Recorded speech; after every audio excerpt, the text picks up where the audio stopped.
going to call this meeting to order. We begin this meeting by acknowledging that the land on which we gather is the traditional territory of the Haudenosaunee, Mississaugas of the Credit, and Anishinaabe people, many of whom continue to live in our town and add to the richness of our community life. The roll call, Madam Clerk. All members of council are present with the exception of Mayor Redekop. Thank you. Under the announcements, I only have one, and that was that Councillor Lewis and Christensen joined me at the Fort Erie Native Friendship Center on Saturday for the powwow, and it was very well attended, and it was a good way of finally getting back after COVID and also celebrating their 40th anniversary as a group here in town. Are there any declarations of pecuniary interest? Councillor Flagg. Thank you, Chair. On the agenda, PDS 19-2023, proposed zoning bylaw amendment at 0 Schooley Road. My son works for Mars Homes, so I'll declare conflict there. Under PDS 20-2023, proposed bylaw amendment at 4409 Erie Road. I'm represented by MPG Planning Solutions and another land matter. I'll be declaring a conflict there. Thank you. Anybody else? Okay, then we'll move on to talk about notice of upcoming open houses and public meetings. There'll be an open house with regards to 3624 Hazel Street on Wednesday, March 8th at 5 o'clock in the Town Hall atrium. There'll also be an open house in the atrium on March 9th at 5 o'clock with regards to Shane Avenue. There'll be a number of public meetings, one being a proposed official plan and zoning bylaw agreement for 644 Garrison Road. That will be held on March 15th at 5 o'clock. Another one coming up for 525 Lake Street,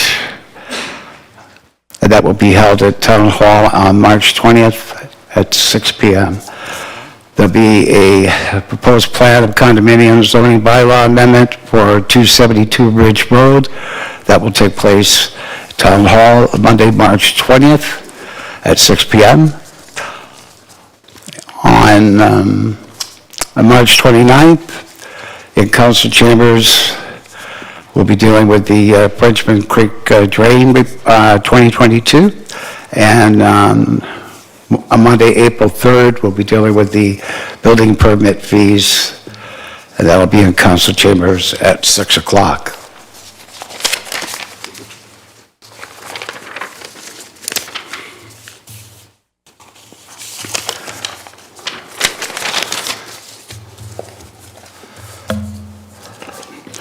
So before we start, I'll give you some information with regards to the public meetings this evening.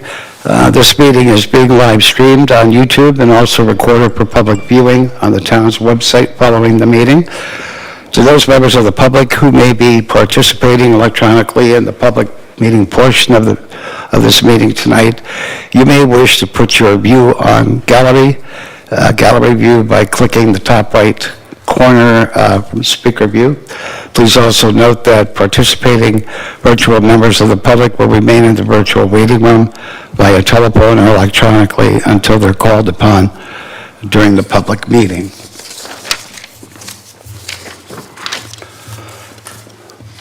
There are 4 statutory public meetings under the Planning Act regarding 229 Cherry Hill Boulevard South, 19302 Courtright Street, Schooley Road, and 4409 Erie Road. The purpose of the meeting is to obtain input from local residents relative to the application.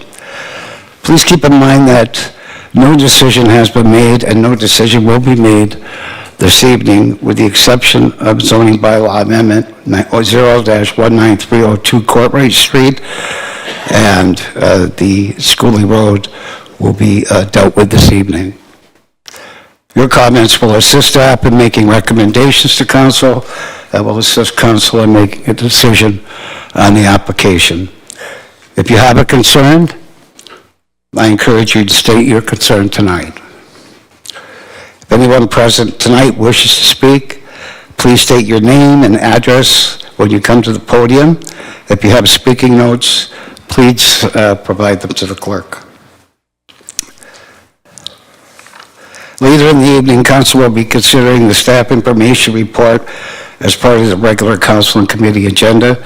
You may wish to stay for that portion of the meeting. We will have a brief presentation by staff. Afterwards, I will open up the meeting to the public to speak.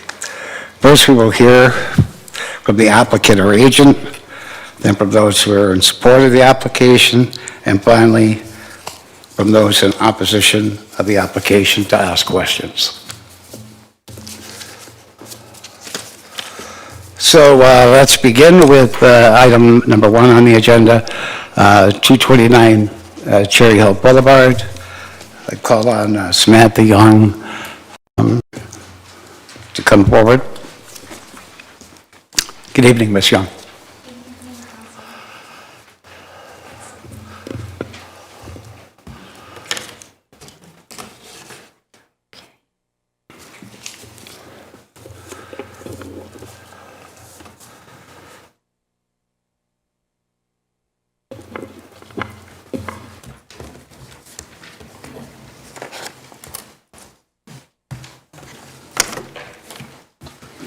Okay. Just making sure this works. Okay. Good evening, Chairman, Council, staff, and members of the public. The purpose of this meeting is to provide information regarding the proposed zoning bylaw for the zoning... Oh, okay. Is this a little bit better? Okay.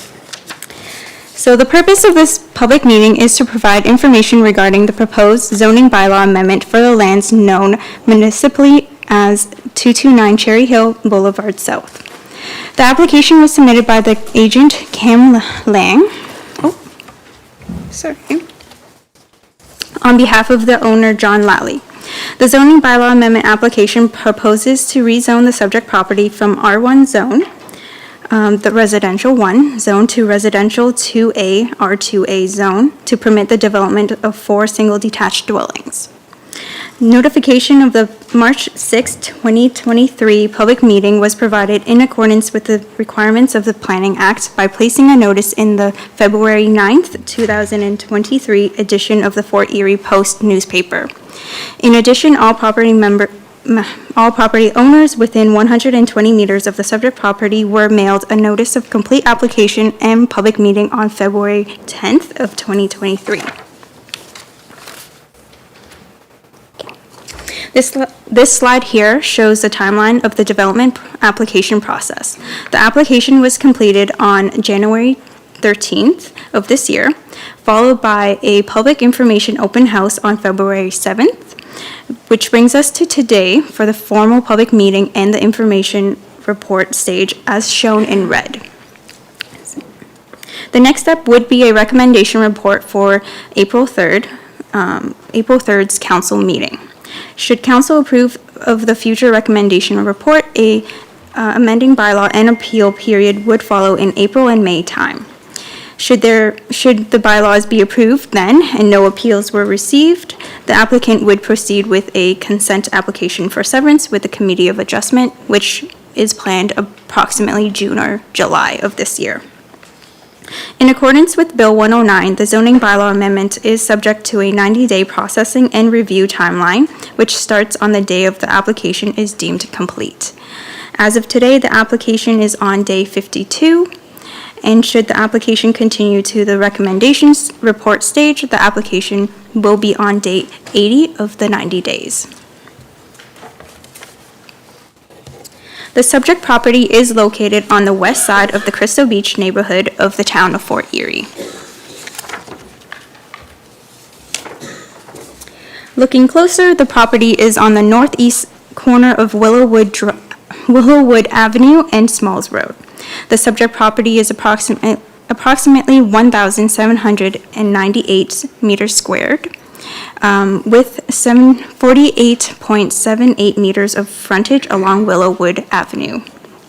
The subject property is currently vacant, and the land uses surrounding this property are as follows. So to the north, there are single detached dwellings and then agricultural land. To the south of the property, there are single detached dwellings and open space closer to the bottom. It's covered in this picture though.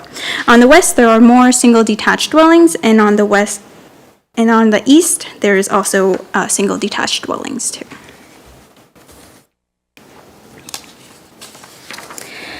So the subject property is designated as urban residential in the town's official plan. The intent of lands within this designation is to encourage residential development with a diverse mix of housing forms that include single detached houses. The subject property is designated low-density residential in the Crystal Beach Secondary Plan, which was approved by Council in 2021. As the secondary plan is currently under appeal, the related policies are not yet in effect.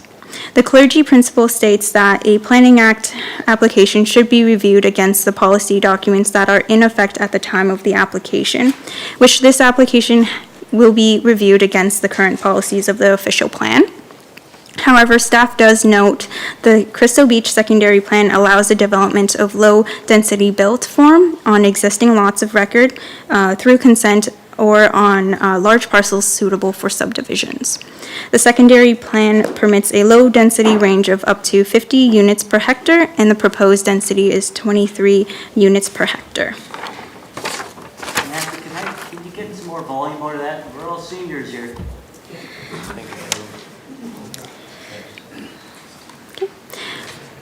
The subject property is currently zoned R1, residential zone, in accordance with the Town of Fort Erie's comprehensive zoning bylaw.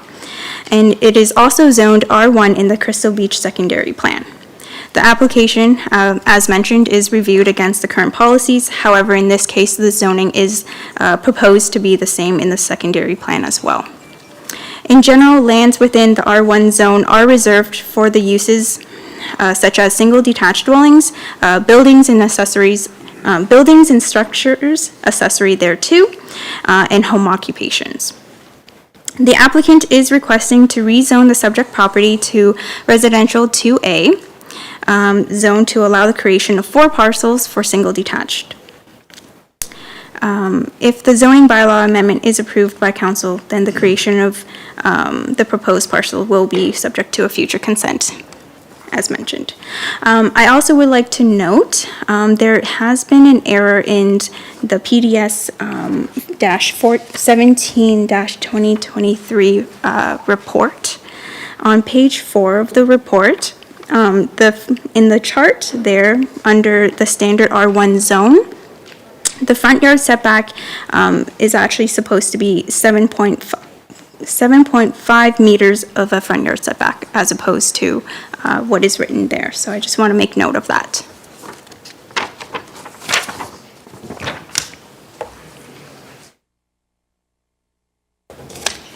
Okay. Here is a look at the proposed site plan. Staff notes that all R2A zoning requirements are met, which we can have a closer look at the next slide.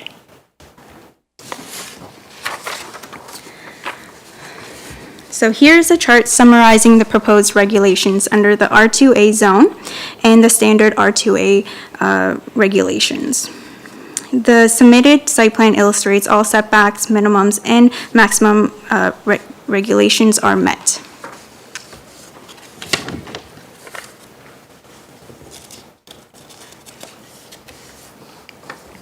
Okay, so this is a conceptual rendering of the proposed single detached dwellings. The applicant has provided an illustration of a one-story bungalow that they envision on the subject property. Okay, so upon a site visit, here are some views.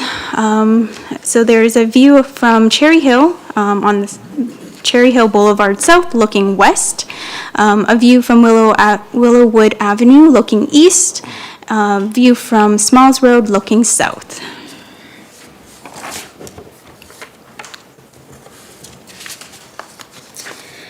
A public information open house was held by town staff and the agent in the atrium of the town hall on February 7th. Approximately 30 members of the public attended this public information open house for additional information, and they had the opportunity to provide their feedback regarding this proposal.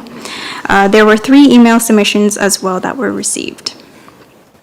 So some of the concerns that were raised were what is the benefit of rezoning the property, flooding and drainage issues that are currently existing, and then the trees that are along Smalls Road there. So as a brief summary on these concerns, the benefit of the rezoning this property, there were some concerns regarding the lot size, and residents were of the opinion that the proposal will have a negative impact on the existing neighborhood. Residents believe that the zoning of the subject property should remain as R1 zone, which is reflective of the neighborhood character. Staff's response in this is that the applicant is requesting to rezone the lands to R2A zone to allow the creation of 4 parcels for single detached. The existing R1 zone will allow the creation of 3 parcels instead of 4. That would be in compliance with all of the R1 zones. So planning staff are currently reviewing the submitted proposal. And then a detailed analysis regarding the lot configuration will be provided at the recommendation report. In terms of flooding and drainage issues, members of the public expressed concerns regarding the ongoing flooding issues in the neighborhood. They believe the construction of additional residential dwellings would aggravate the existing situation. So through staff's research, since 2017, there has been 8 customer relationship management files that were created that were in relation to flooding and drainage issues within this neighborhood area. Staff does acknowledge that there is an existing issue regarding this, and we are working with the owner and the infrastructure staff to ensure that future developments would not aggravate the existing situation. However, we do not have all of the information and comments received yet from internal staff. Further, we want to communicate that the zoning bylaw amendment, if it is approved by council, then a future consent application would be required, and at that stage, a detailed review of a lot grading plan prepared by an engineer would be completed as a condition of consent. And then in terms of the trees along Smalls Road, this is within the town's allowance. So we would the applicant would not be touching the trees along Smalls Road. And then as a condition of consent as well, we request for a tree inventory plan as well as a condition of consent to ensure the protection of the trees during the construction phase. And then staff does acknowledge that there is a fallen tree that fell onto the private property there. And that concludes this presentation. Thank you. Are there any questions of Ms. Young on any of the comments that she's made? Seeing none, then we'll call on the applicant.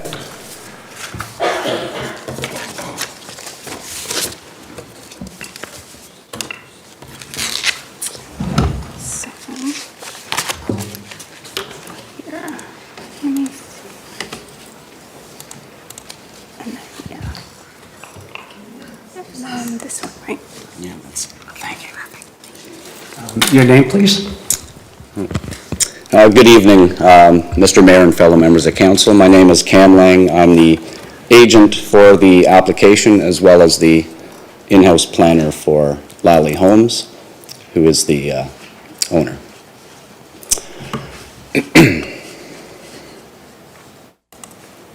Oh.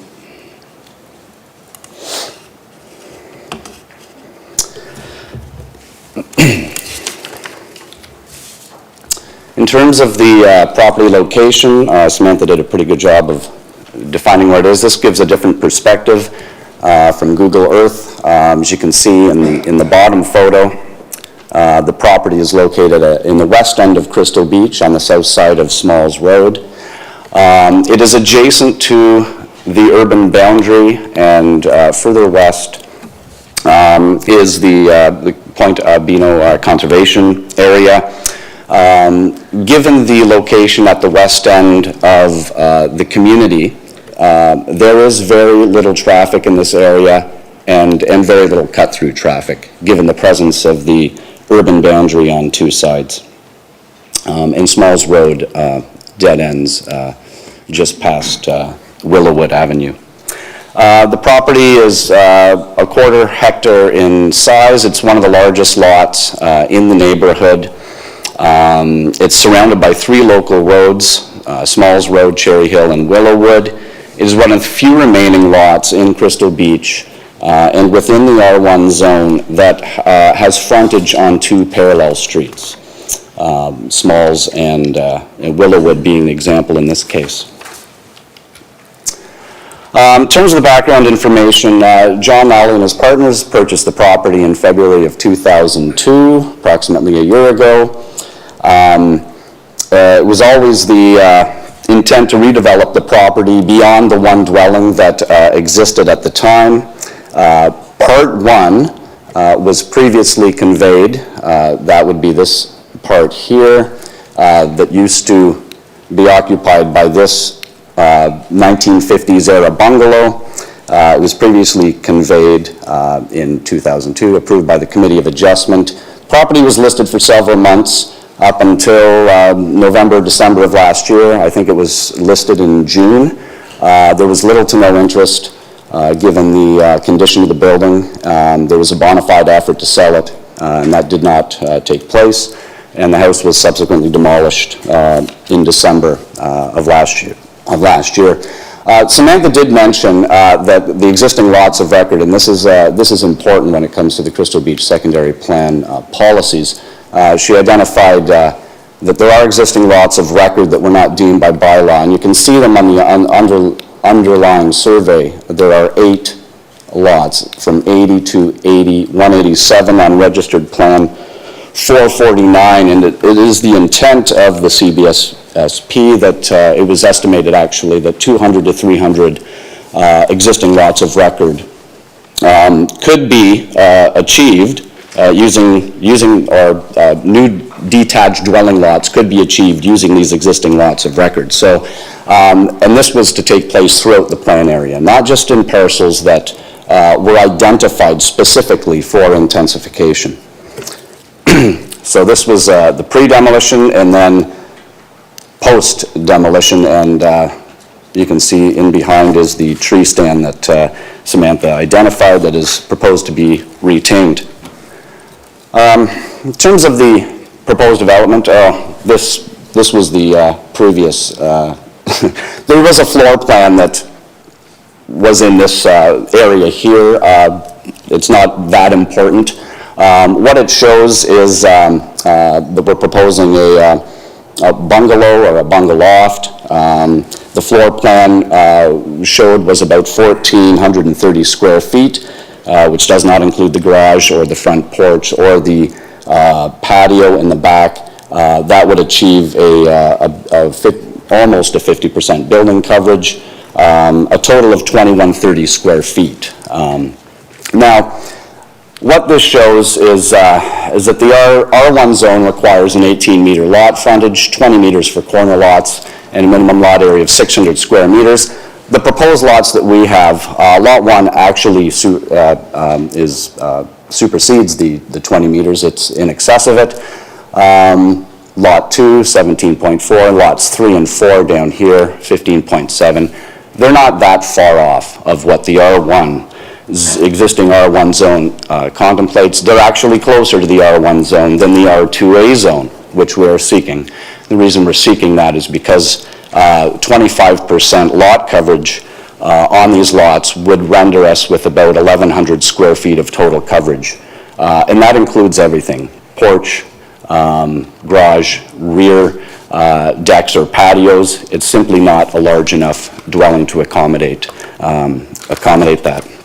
So the requested zoning bylaw amendment is for this L-shaped, which covers the 4 lots. The previously severed parcel right here is not included in that zoning amendment and not subject to this application. So why is a zoning bylaw amendment necessary? Well, there was some concern expressed, well, why don't you just develop what the existing development potential would achieve, which is 4 lots. Simply put, the simple answer is we're seeking to intensify the property, but what we're seeking though is the absolute bare minimum that intensification would allow. All we're doing is seeking 1 additional lot. The Greater Golden Horseshoe is expected to grow to 14.8 million people by the year 2051. This is a 45% increase. If we only develop according to the existing zoning that is in place, we will not achieve these targets. The policies are what provide the direction, not what the existing zoning shows. And in the CBSP and your own the town of Fort Erie official plan provide for that direction, in addition to the provincial and regional planning policy framework. As Samantha mentioned, the approval of this zoning bylaw will facilitate the future consent application to the Committee of Adjustment. What I'd like to get into is sort of the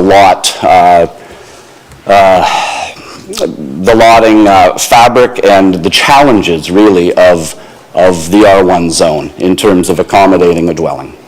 And this is just a sample lot that I've put together. As you can see, the R1 zone requires a minimum of 18 meters of frontage. Now, in order to achieve a 600 square meter lot area, you would require 33 meters of lot depth. Now, the issue in Crystal Beach is that there are very few. Mid-block only gives you 26 meters. It doesn't give you 33 meters. So you have to be above that 18 in most cases. And this also shows that, you obviously 7.5 meter front yard and a 10 meter rear yard. So when we look at, the compliance challenges really are that you need deep front and rear yards. You also need deep lots. And if you only have the 25% doesn't give you enough lot coverage. So when we flip to, I did a zoning analysis on the west end of Crystal Beach, which is generally the area that has the R1 zoning. As you move further east, it gets into the R2. There is some R1 zoning further east along Rebstock as well, but this generally shows 2 large pockets of R1 zone lands. Now this only shows the lot frontages and areas, this analysis, and what I've done here is using Niagara Navigator, a desktop tool, I identified which lots did not meet the 18 meter frontage or the minimum 600 square meter lot area. And what you find here is that of the 153 properties in these two pockets, 39 of them are deficient in either frontage area or both. That's a quarter of the lots within this area of Crystal Beach. When I extend that analysis to include the actual buildings on the lots, the number jumps up to 104, or almost 7 out of 10 lots in the R1 zoned lands do not meet all of the zoning regulations. That means they're deficient either in frontage, area, front yard, rear yard, or side yard. And in a lot of cases, it's more than one zoning regulation that is deficient. And that's not to alarm people here. They are legal non-conforming. Nobody's taking anything away. They're allowed to continue. What it does mean, though, however, is that a planning approval for anything, be it an addition, will require some sort of, whether it be a variance or a rezoning. Now, when we just look at the specific neighborhood, what I've done here is I've looked at sort of how our lotting plan will fit in with the fabric in this neighborhood. And I've started, in the west end here, we can see along Willowwood, because of the dead end of Smalls Road and the fact that there is no street. Essentially, this is environmental conservation. Part of it is zoned environmental conservation. There's not going to be a roadway here. You're not going to get any severances in this area here. You're going to be maintaining the large lot depths. So generally speaking, all of these obviously meet the minimum lot area. There are examples, however, where the minimum front yard is not achieved. As we go east along the Willowwood frontage, now we start to see where historical severances have occurred in subdivision. We're now dividing the blocks, and we're generally following with our proposal the severance down the established lot or mid-block line. Now, the R2A zone has a 3-meter setback to the main facade of the dwelling, and then a 6-meter setback to the garage.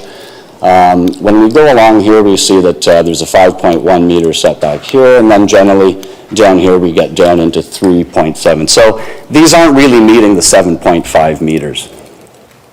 In terms of the rear yard setbacks, which are required to be 10, this R2A zone requires 6 meters. These lots are generally similar, and similar down here as well. And then following along Cherry Hill, 3 and 6, and then under the 7.5, and similar along here. This particular house, I might have been generous with a setback at all there.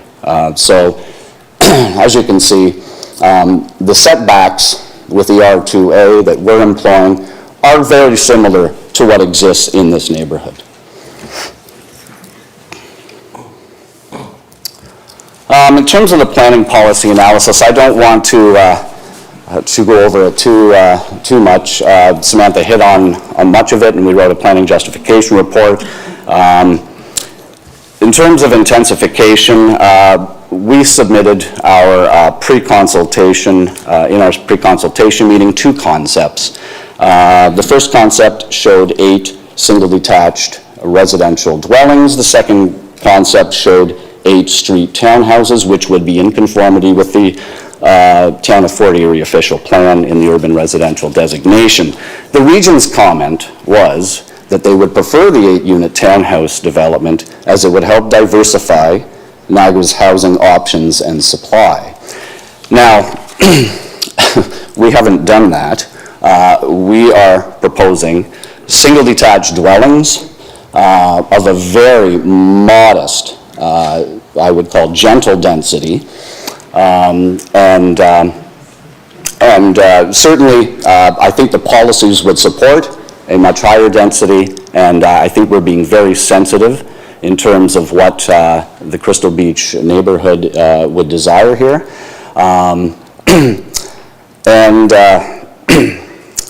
In terms of the Town of Fort Erie official plan, the only thing I'd like to mention on this particular slide is the fact that looking at the density limit of the low-density residential designation permits up to 50 units per hectare. Our development proposal provides a density of only 23. Even if we were at the 8 units, we would still be in compliance with the Crystal Beach secondary plan density limit.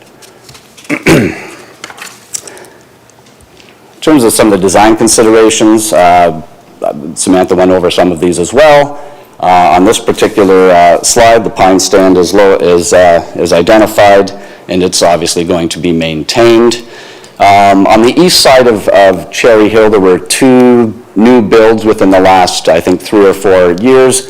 Our proposed single detached dwelling or bungalow will be very similar to those. As you can see, it obviously blends in very well within the existing urban structure. This is the property immediately south, which I believe is, 1.5 stories, or 2, I think maybe 1.5. Our proposal will obviously be very similar to that. But you can see, though, this is on the west side of Rosewood, in behind Cherry Hill. that two-story dwellings can in fact exist quite well in harmony with the historical cottages. Moving down to the corner of Erie and Willowwood, in behind here is actually the only townhouse zoning in effect, but even with that in effect, you can see that it really does not detract at all from the character of the area. And this here is Cherry Hill looking north to the subject property. What really gives this area its character is the fact that there are no curbs and gutters. There's soft shoulders. It's sort of that help maintain this sort of bucolic setting in an otherwise urban area. What would affect the character of this area more so than the buildings that frame it is the application of urbanization or urban road standards, black asphalt, curbs and gutters, removing the ditches. And what helps also is, not that I would advocate for not installing sidewalks, but the fact that when you're walking down the road, it's a natural, it slows cars down very naturally. And all of these items were identified and observed in the Crystal Beach secondary plan under the basis of the amendment. Town staff did a good job at identifying that. So I wouldn't say that in closing, I would say that whether or not we're limited to one story, doing bungalows, it has no impact. The R1 zone, existing R1 zone permits 2.5 stories, and so does the R2A zone. Even though our intention is to develop the bungalows, we certainly don't want a condition or to be held to that height limit. We're seeking what all the adjacent residents already have in effect. In terms of the next steps, as Samantha pointed out, following approval of the zoning bylaw amendment, we would proceed with a consent application to create the 3 additional lots on Part 2, which would be a total of 4. That is all I have to say. That concludes my presentation. I'd be happy to answer any questions. Thank you. Are there any councillors that would like to question Mr. Moore? Councillor Noyes. Thank you.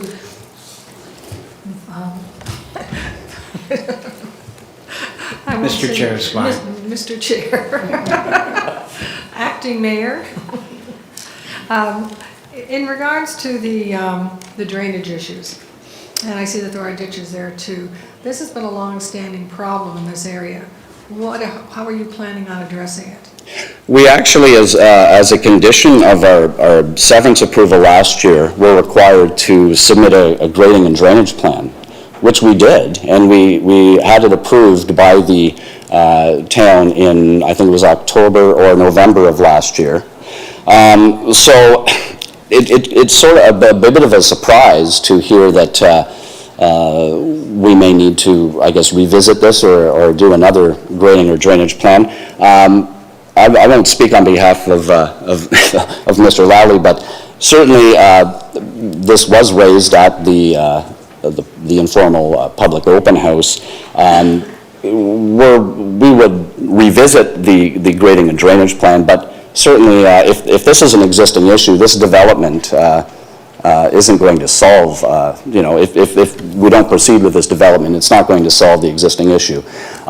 Certainly will be responsible or some equitable, whether it's a new culvert, I think was mentioned, or whatever the town comes back with in terms of their comments on this, we'll certainly address it. I understand that they're, as Samantha mentioned, they're waiting for some of these internal comments. We don't know what works are required to solve this, but yeah, I mean, pre-development and post-development flows, certainly I guess we'd be responsible for ensuring that we don't exacerbate the existing issue, and we'll undertake whatever works that may entail, but certainly it's not incumbent upon the developer to solve an existing issue entirely.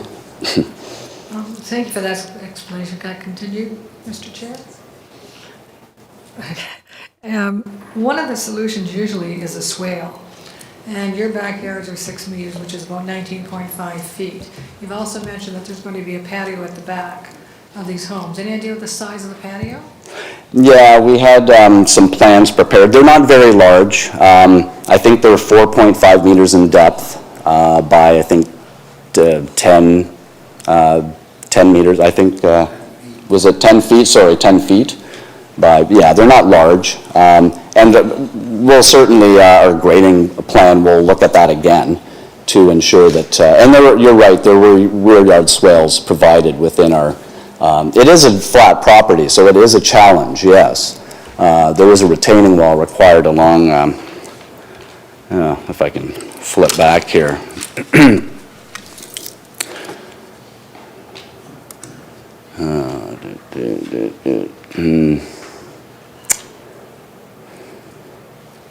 Let's see, I think it was, well, this might show it better, but yeah, this actually shows it. This is an excerpt from our grading and drainage plan.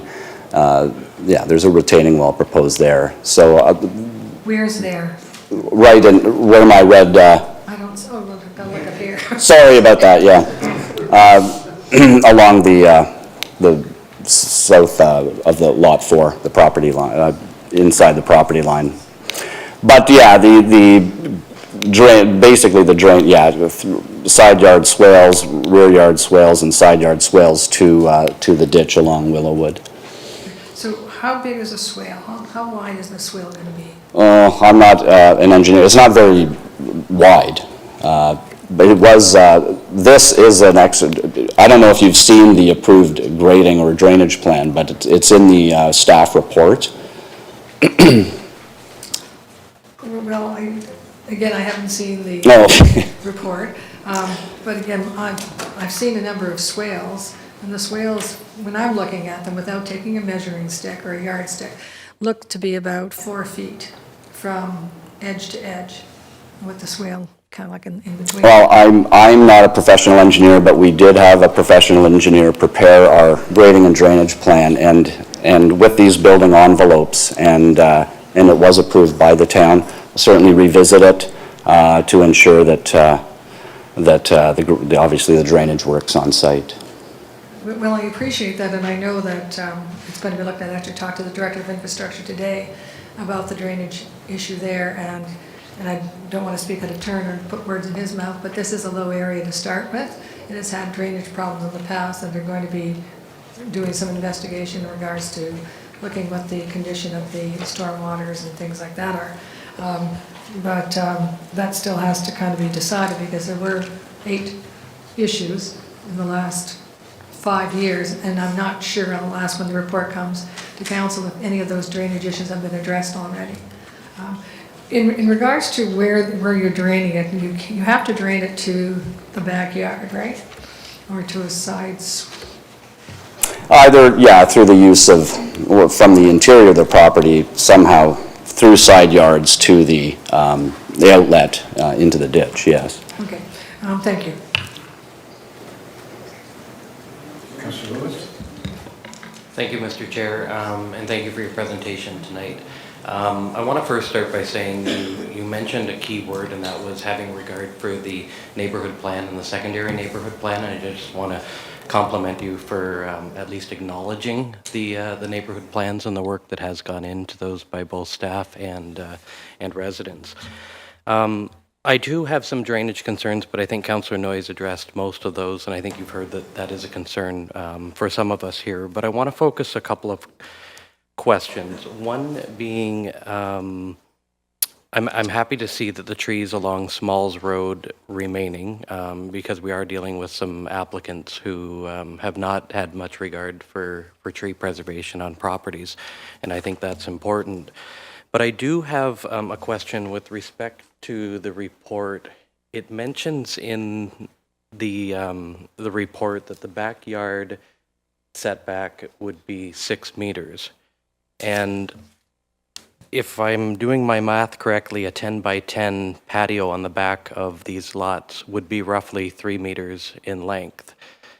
Then having, as Councillor Noyes mentioned, a swale along the back of the property, I think from our previous planning application, swales have been in and around 3 meters. So does that mean that when a porch is put on the back of one of these properties, with the exception of the swale, I guess the swale is being considered the backyard? Yes, I actually wrote down the regulation, section 6.40 in the zoning bylaw. So anything less than 1.5 meters above grade, porches and decks can intrude into the required rear yard with a 3-meter setback. We would start these are just the building envelopes, they're not the entire, it doesn't provide the floor plan within it, but we'd obviously ensure that we'd accommodate the swale accordingly, either by reducing the length of the building or providing it above grade such that the drainage could naturally flow under the porch or deck. And if I may continue, Mr. Chair, and thank you for that clarity. It was one of those questions where I did know the answer, but I was hoping that it would provide some clarity to those in the audience. The other question that I have with the R1 zoning requirement and the proposed R2A zoning requirements, and I understand that you could push this a little bit further with the R2A, but with the current plan, you have not taken that approach. One of the concerns that I have heard loud and clear after a bit of sigh of relief from the neighborhood that the proposal wasn't for townhouses, or certainly not for stacked townhouses. Is there any opportunity to work with your team to proceed ahead potentially with an R2A zoning requirement, but keeping the maximum height at the R1 9-meter level as opposed to the 10 or 2.5 story requirement? I think it is a little confusing. I think the R1 reads 2.5 stories, and then it says 9 meters, I believe. Yep. And the R2A says 2.5 stories as well, and then I think it's a 10.5, is it? Correct. I don't think there would be an issue with... If they wanted to put in that bylaw to protect themselves from future townhouses or stacked townhouses, I would be fine with that. And if I may continue, and thank you to whoever that was. So that was... I was looking, I should have deferred the question to the owner. No, not a problem, and I like the answer, so thank you. So what I'm hearing there is, with the ability to go to R2A, you would be willing to compromise on height for the bungalow single detached dwellings? Well, that would be, a bungalow would be, 3 or 4 meters. No, I don't think that's something that we'd be willing to concede. The existing R1 zoning allows for, we'd be looking to maintain that with the R2A. Okay. And I'm just looking here to see if I've missed anything. We're certainly not proposing to increase the height limit that doesn't already exist as of right on site. Perfect, and I would hope not. Okay, I'm going to yield my comments so that I can hear from some of my other colleagues, but I may come back, and thank you for your presentation. Councillor Noyes? Thank you, Chair. Just another question based on Councillor Lewis in regards to the height. I know you talked about in your presentation 1.5 stories, and I think you said that a number of times, but then near to the end of your presentation, you commented that you didn't want to be held to that. And I'm wondering now, in response to Councillor Lewis's questions about 2.5, yes, it does have in R1 2.5 stories, but it also has the footprint considerably smaller than what you're recommending. No, not the footprints, I don't believe. No, it's you have to look at the lot in its entirety in terms of how the regulations work in concert. I think that the interior side yard setback increases accordingly to the height in the R1. But they're very similar in terms of the interior side yard setbacks, both the R1 and the R2A. I'm not necessarily talking about the setbacks, I'm talking about the maximum lot coverage. I'm looking here at my chart, it says R1 zone requirement. If it's less than 600 square meters, it's 25%. If it's 600 to 800 square meters, it's 30%. And if it's greater than 800 square meters, it's 35%. And your proposal is 46.3%. Yeah, so what this shows is the maximum this shows the absolute maximum building envelope. This, in black, if you look at the Oh, you are looking?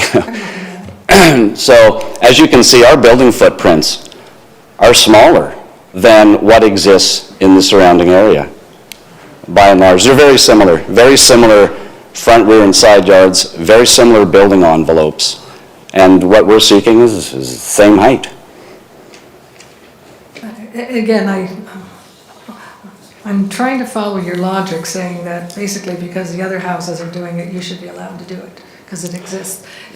But the problem is that since then, there's been new, the rules have changed. And the rules have changed probably for a reason. And so... Which rules are you Well, the referring zoning to? regulations. Like before, there weren't as many zoning regulations. That's why the houses that you referred to are built, like some are larger, some are closer. They don't have the setbacks, et cetera, because they didn't have the zoning regulations at the time when the house was built. But now we do, so you want us to kind of waive some of them.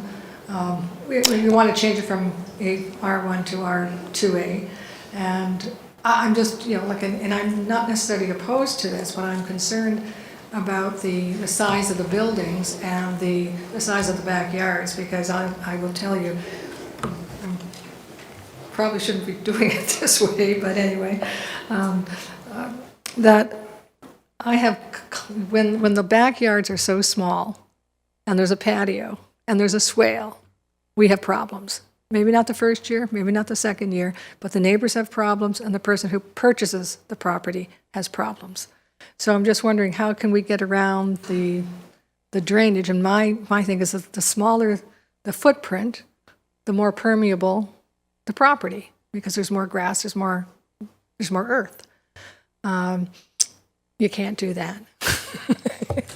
But anyway, he can't speak.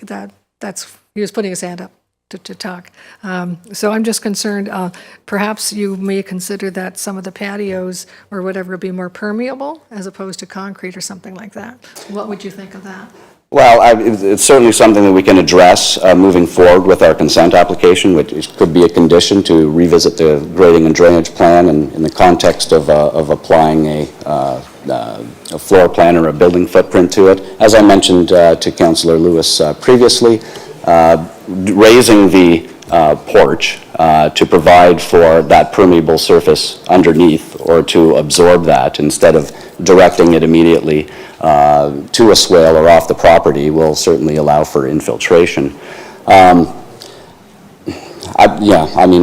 think we're getting into details that are beyond sort of the rezoning stage, if I may, into site plan or site plan matters that we can address. And I can appreciate that, but again, the drainage, you have to direct it towards the swale, but you can't end it in the swale.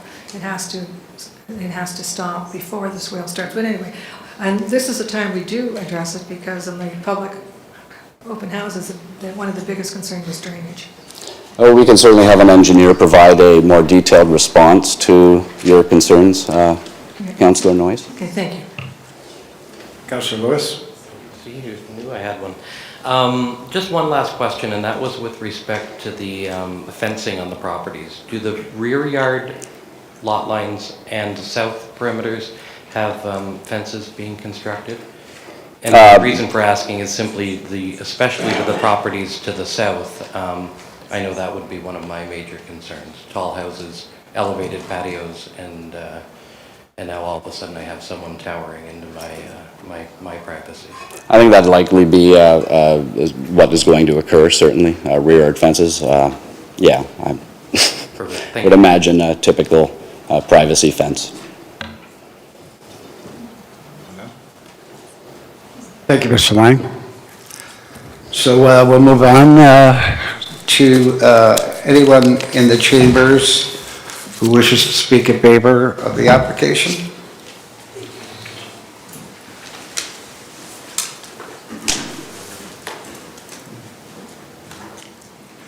Hello, my name's John Lally. I just wanted to address the drainage and Could I have your address as well? my address, 1120 Hay Street, Fonthill, Ontario. Thank you.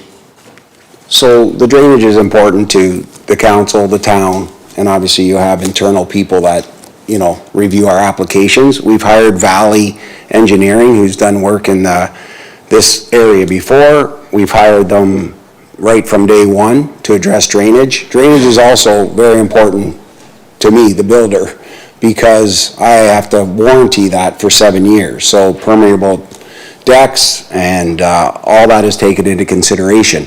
We showed the maximum footprint. It does not mean that we're necessarily going to build the maximum footprint due to permeable areas. Right now, today, I got a design from the architect where half the house, where it butts out, the other half comes in, and that's the deck. So there's actually nothing going behind the back of the house. It's one of those designs where you walk out your kind of TV living room and onto your back deck. So everything is parallel with the back of the deck, giving us more room for drainage. So working with Valley's engineers from day one, and then working with your staff, we will make sure that, you know, the drainage is looked after. And obviously, as a builder, giving somebody a 7-year warranty, it's important to me that that drainage is looked at by quite a few people to ensure. Thank you very much for your time tonight. Oh. Councillor Dubanow? Yeah, thank you very much, Mr. Chair, and through you to the gentleman, Mr. Sorry, I missed that. John Lowry. John, thank you very much for speaking. I'm sure anything that would help alleviate some of the drainage concerns is always worthwhile to hear. I just wanted to raise one point. You had heard Councillor Lewis mention earlier and Councillor Noyes about the height and the concern that the neighbors have of being overwhelmed. Good thing it's not stacked townhomes, something.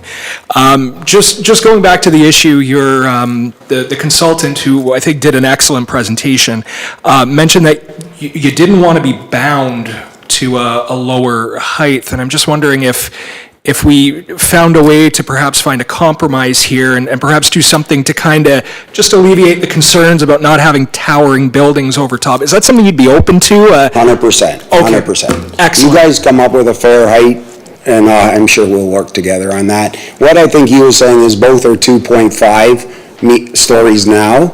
We don't even plan on building 2. But there's one that's 10-something meters and the other's roughly 9 meters. If you want to go with the R1 height, so that people know we never change the height any more than that's approved today, I would be certainly bound to that, and that would allow the people to know what's approved today. We're not asking for anything higher than what is approved already today. Okay. I appreciate your comments. Thank you very much. Yeah, that's a fair comment and something we could work with. Thank you, Chair, through you to the speaker. In regards to, and I'm not trying to beat the dead horse here with the swale, but we've had problems, and they work fine for a year or so and then they don't. When you sell the property, is there a way that you can ensure that the purchaser, the owner, knows that there's a swale there before they purchase, and also what they need to do to maintain it? I think it's, congratulations, you have a swale, and I make that kind of tongue-in-cheek, but I can't tell you how many people buy it, they do not know what that swale is, and they put the garden in, they put this in, and then the neighbors have problems. So is there any way that you can add some educational thing to in the sale of the property? Well, the good news is my 2 partners live very, very close to this site, so, and they take great pride in their property. So I'm sure, we can even go back after the homeowner moves in and educate them. We try to educate them on a lot the first day they move in, but, it's hard to do that. But in the spring and fall, go over there and explain to them, you don't want to be putting certain things on top of your swale, and what the swale's purpose is for is something that'd be wise for everybody involved. Again, as a homeowner, if he blocks that swale and that water works its way into the house, I'm still liable. So for me, I have to really make sure that, this house drains properly, and he's educated the person that moves in there, and water damage is the worst. So we all have to make sure that, and work together to make sure the drainage is done. And really, that's why I hired Valley to do it, because they have education in this area. They work well with your staff. You have great staff here, and you know, if I have to make the homes a little bit smaller to give our peripheral decks, you know, already the design today had no rear deck, then that's what we're going to do to ensure that, you know, drainage gets to where it needs to be. And we have spoken to your staff in length on this. And again, at the first meeting we went to, and the region's comments was they wanted 8 homes on this property. And me as a builder, I decided what was better for the community would be to go down to the 4 lots we're creating today. For one reason, as the homes are detached, it gives more way and more swale. When you have a 4-plex, 4 homes in a row, it's less.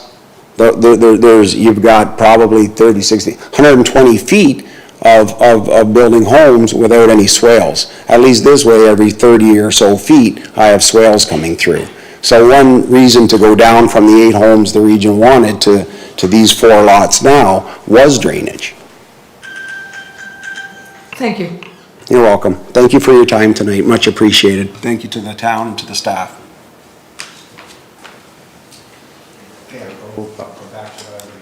Begin with, are there any members of the public here tonight that want to step forward and speak in favor of the application? Mr. Patton, is there anybody in the waiting room that might be wanting to do that? Just give them a minute to put up their hands. There's quite a few in there, so I don't want to miss anybody. Okay, thank you. There are several chairs here for those who are standing. Well, he's looking. Thank you. Are there any members of the public that wish to speak against the application? Come forward. And could we have your name and your address? Sure, Honorable Council. My name is Richard Binko. I reside at 255 Willowwood Avenue, Crystal Beach. I am on the other side of the street, but I also, my wife Brenda and I owned property on Cherry Hill at 237, which is one of the properties that starts at Cherry Hill and goes all the way to Willowwood. We own that property for about 10 years. I want to talk to first about the drainage issues. We had an in-ground swimming pool there, and in the first 2 years, there were multiple occasions in which we had enormous rains and water runs downhill. Cherry Hill and Willowwood are both downhill. We found our swimming pool brown. We kind of smartened up after the second time that it happened, and we built a barrier along the south side of the property, and we were able to stop the water. Water is a major concern here, and I think Councilwoman Noyes, you're absolutely spot on for that. If the proposal is to drain the water into the public sewage area, if that's where they want to put it into the public drain pipe, that already, it comes up on us on Willowwood. It comes up into our backyard when we have big swells and when we have the rains and when we have the melt off from the winter. Our sewer system physically cannot take it now. If this developer was in here saying, we're willing to come in and put much larger drainage system the entire length of Willowwood and Cherry Hill, that would make some sense, because that's what it's going to take to prevent people's yards from being flooded, to have sewage back up in their yards. And I don't believe that they're talking about a basement here, but directly across the street from this proposed area on Willowwood, that man has a basement. So he will firsthand see the sewage come up in his basement as a testament every time it rains with this proposal. Now, whether it's 4 or 5 houses, certainly 5 elevates it. The second point I want to talk to is, there was a lot of talk about frontage, and this house doesn't exceed, that house doesn't exceed. We've owned our property for 25 years. The allure of buying that piece of property was Willowwood was the end of Crystal Beach. Behind us, there was a mile until you got to Point Avenue of wetlands. And that's tremendous, that's great. It gives it value, but it's also a unique property. On that side of Willowwood, we have large lots. We have lots of room between neighbors.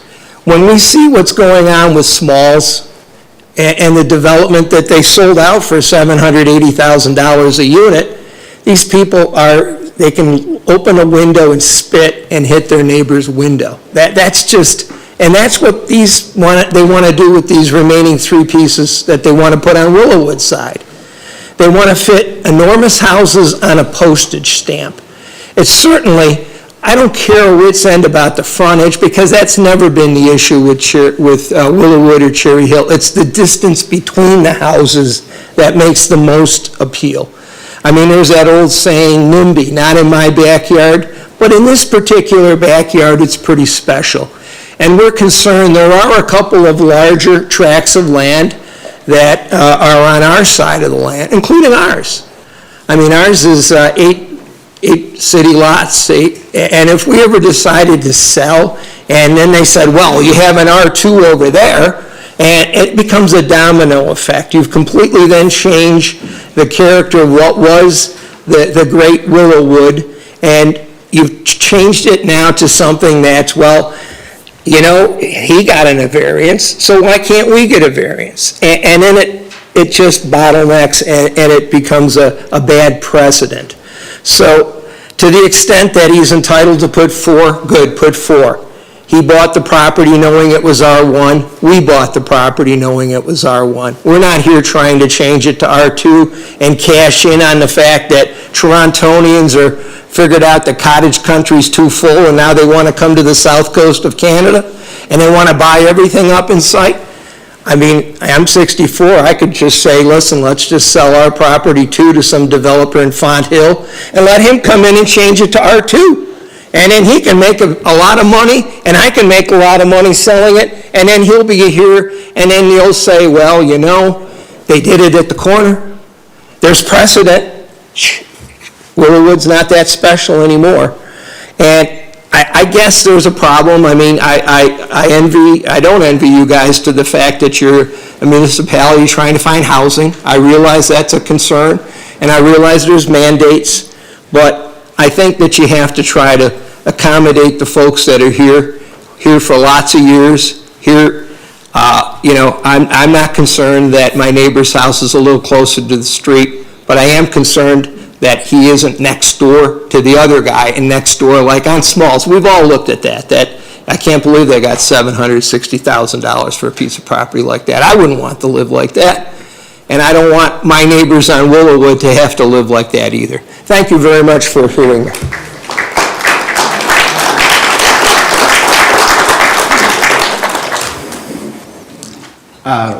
We're going to have some questions. I would ask. Sure. I would ask the people in the gallery. We're not here to entertain tonight, so I would hope that we're going to keep the clapping to a minimum. It's just trouble enough getting everybody in to speak tonight. Councillor Dubanow? Yeah, thank you very much, Mr. Chair, and through you to the presenter. Just a few quick questions. You had mentioned Torontonians, Font Hillers, and a whole bunch of stuff like that, and you know, making changes. But I just have to wonder, you had mentioned about 4 lots, and then we had the region come in and say that they wanted 8 townhomes. Do you not think that the severance right now is a compromise from what the region wanted? I think what they're seeking right now is putting houses on top of houses, and I don't think that that's humane. I think that, you know, if you're going to have the space between the houses, fine. Okay, but my question was with regard to the Font Hill gentleman who came up earlier. Yes. And he had mentioned that the region wanted 8 townhomes here, and he's coming in with a severance for 4. Do you consider that a compromise? No, I don't consider that. I think if it's R1, he can build within R1. Anybody else? Thank you very much. Thank you very much. Anyone else in the gallery that wants to speak against?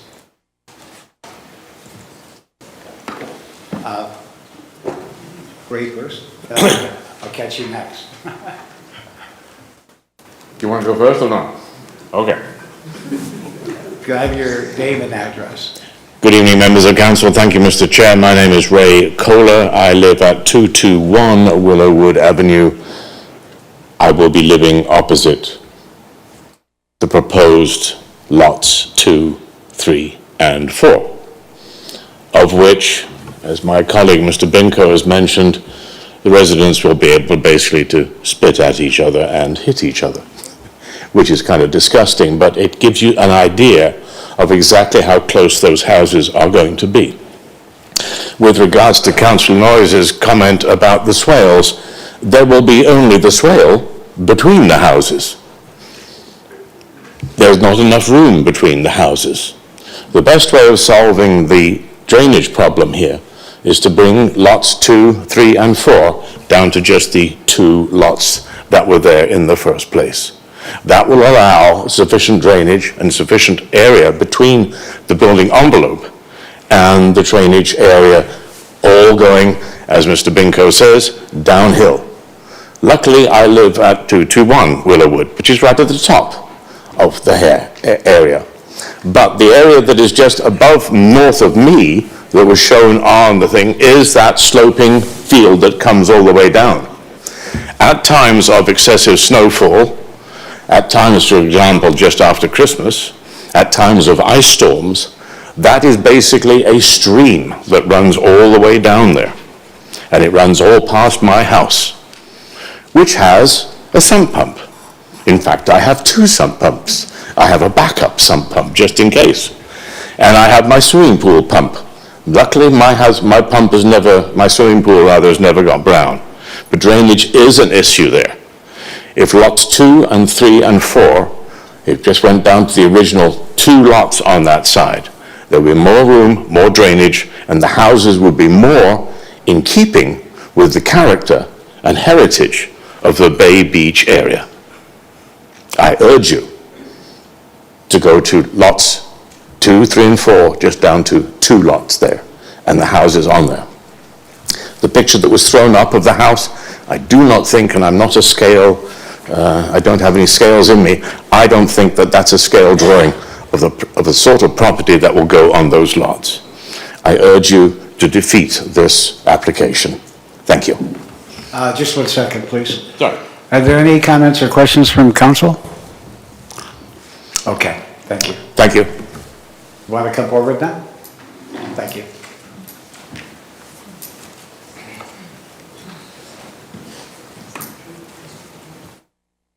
Can I have your name and address, please? Yes, my name is Veronica Binka, and I live at 350 Willowwood Avenue. I did not intend to speak here today. I was only coming to observe and see what was happening. But because of what other people have said and what's been presented, there was a couple of points I'd like to make. Although Willowwood Avenue is R1 zoning with 60-foot frontages, I speak in feet, most of the homes do have 80-foot frontage in the section I'm in, or even 120-foot frontage. The reason I bought my home a year ago on Willowwood was that reason, speaking with what some of the other neighbors have done years ago. It was because I liked having that space. And I believe most of the people I've met on the street feel the same way about the environment and the wooded area beyond. It is completely different than living 5 streets over. I spent 9 months prior to purchasing this home living on Maplewood Avenue as a rental, testing the area out. I walked every day and decided the only street I would purchase a home on in Crystal Beach was Willowwood Avenue. The reason being the least amount of density of the homes, the character of the neighborhood. It's a bit different than the other as you progress eastward, and the whole entire feel of it changes. So although the reports might show 60-foot frontages, they're bigger than that. And I'm familiar with it. I have a real estate background. I've looked at the plans, and I understand what the frontages are and so on. And lot coverage with that density, that amount of lot coverage, that percentage, is much different to live in. Having experienced it further over, where I was renting a home in Crystal Beach, and you could just about stand in the middle and touch the other home on the other side, it's completely different. And the people on Willowwood live there because they don't want that. So having said that, I agree that perhaps keeping the density low is a good plan. And nothing was mentioned about that other section of that entire square of the property where the house was torn down. What is going to be done with that one? What is the intention for the use of that in the future? So that's a question for me. Was what the region wanted with 8 units including that, or not? Because I can't imagine 8 units being crammed in to the other space. And that's it. So second, we'll see if there's any questions from council. You're staying down your file. Okay. The other thing is property values, okay? Property values will change for the surrounding properties who have large frontages when you throw in that density. So it's consideration. Thank you. Thank you. Is there anybody else? Come forward, please.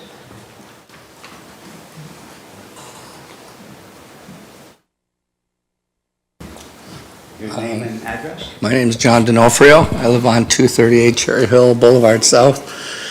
Just want to make more of a comment that Crystal Beach used to be a cottage community that people would spend summers there. So there were seasonal homes.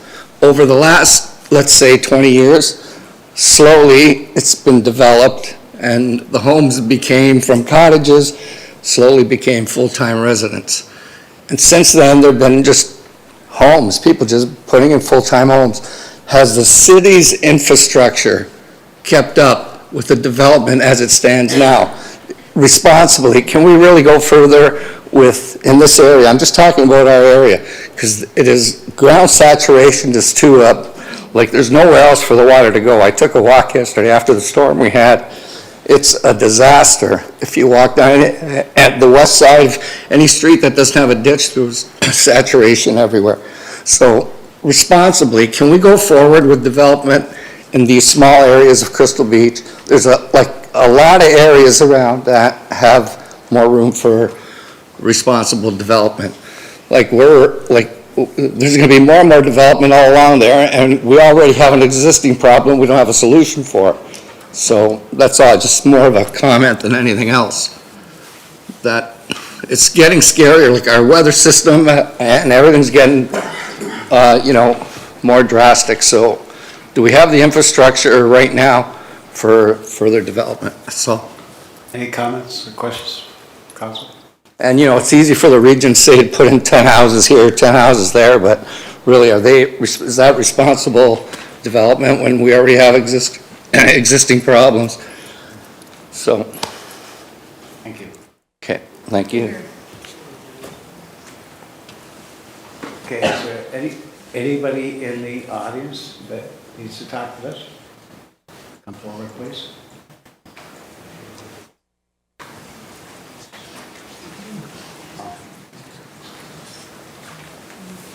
I know that place. Yes, thank you very much, Mr. Chair. My name is Don Luberts, 80 Robinson Street, Fort Erie.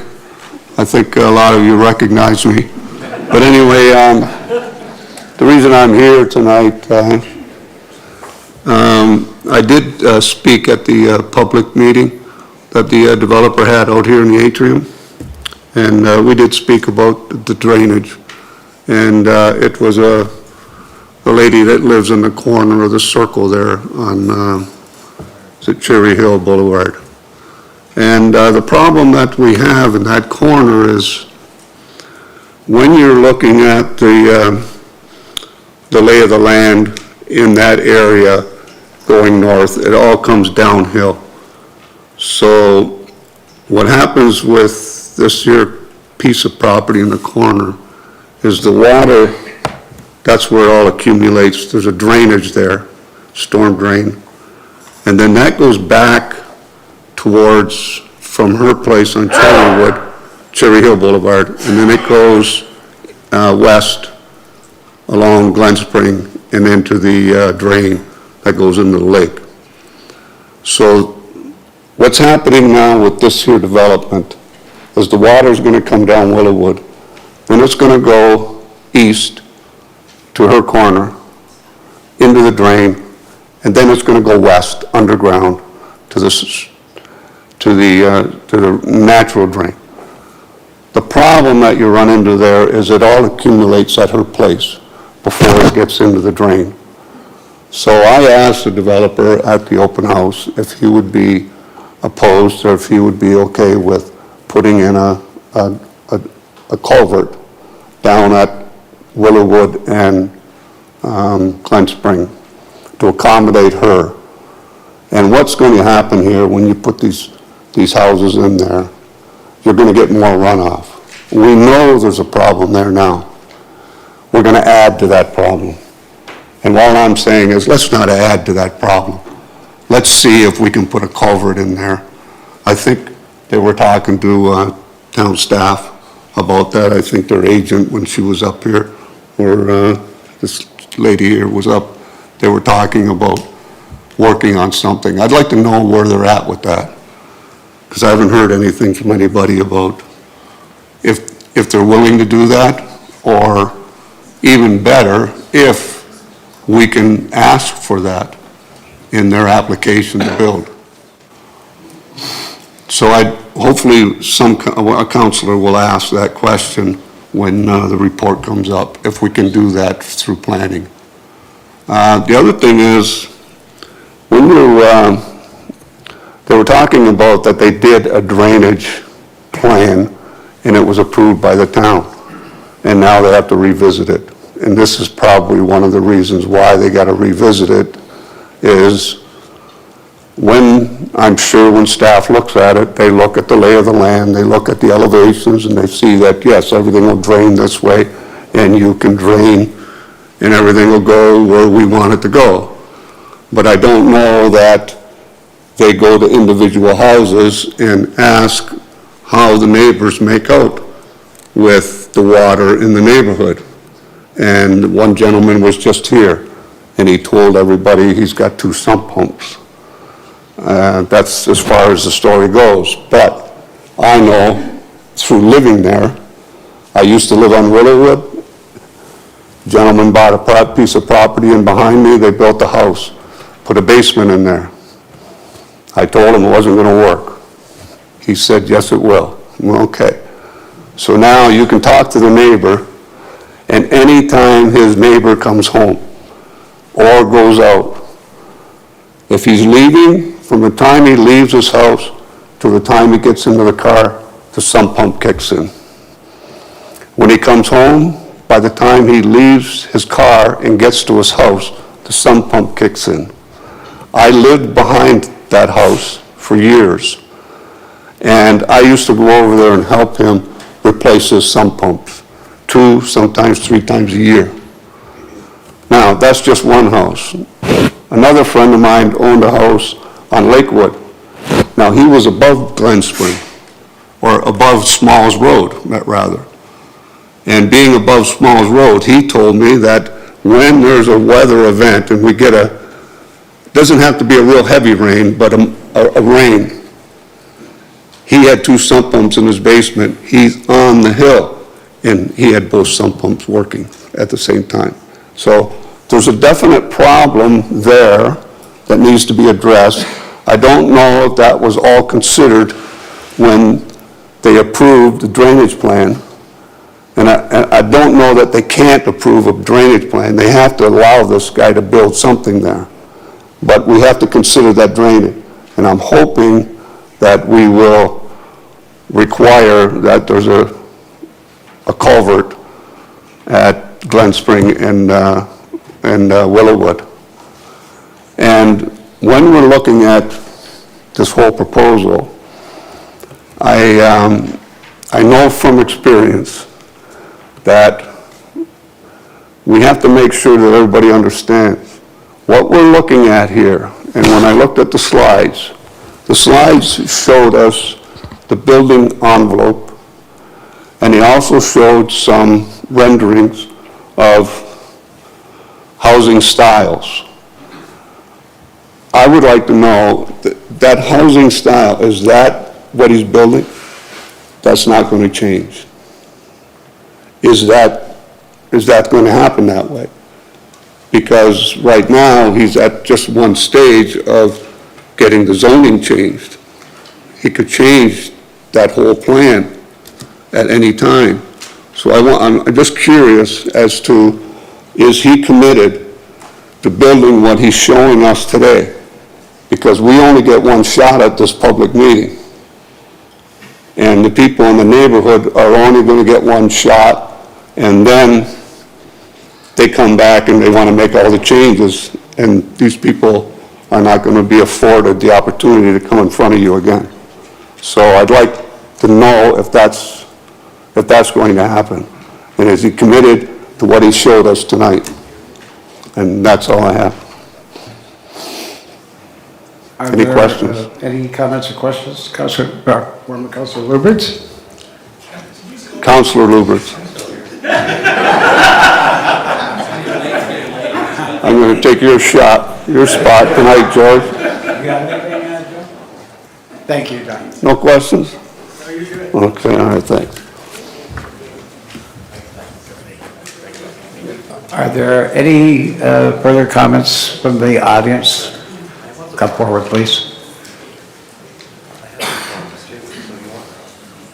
Good evening. The name is Tim Fredette, and I live at 314 Willowwood, just south of Glen Springs. And I'm not sure if council is aware, but in that section, Willowwood is the only street that is south of Glen Springs that drains away from the lake. So I drain towards Glen Springs, and the properties are going to drain towards Glen Springs too. So they meet at that corner that Don was talking about.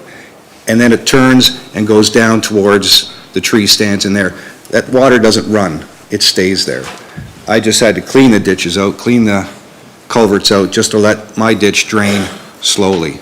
So it's just, be aware of, if you're not, that corner is a problem, and it's the swales are only going to add to it. So if we don't clean something out going towards the forest, the water's going nowhere, which it doesn't anyways. That's all I have to say. Any questions? Thank you. Okay. Is there anybody else in the audience? Mr. Patton, is there anybody in virtual land there that wants to talk to this issue? Give it 1 minute. Okay.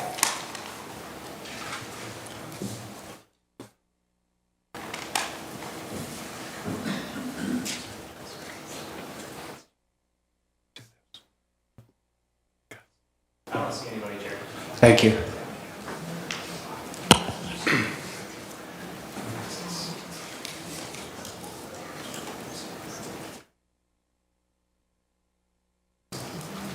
Madam Clerk, did we get any correspondence on this? No, I have not, Chair. Thank you. So I declare this public meeting closed. And could I get a mover for PDS 17-2023? For discussion, yeah. Councillor Lewis.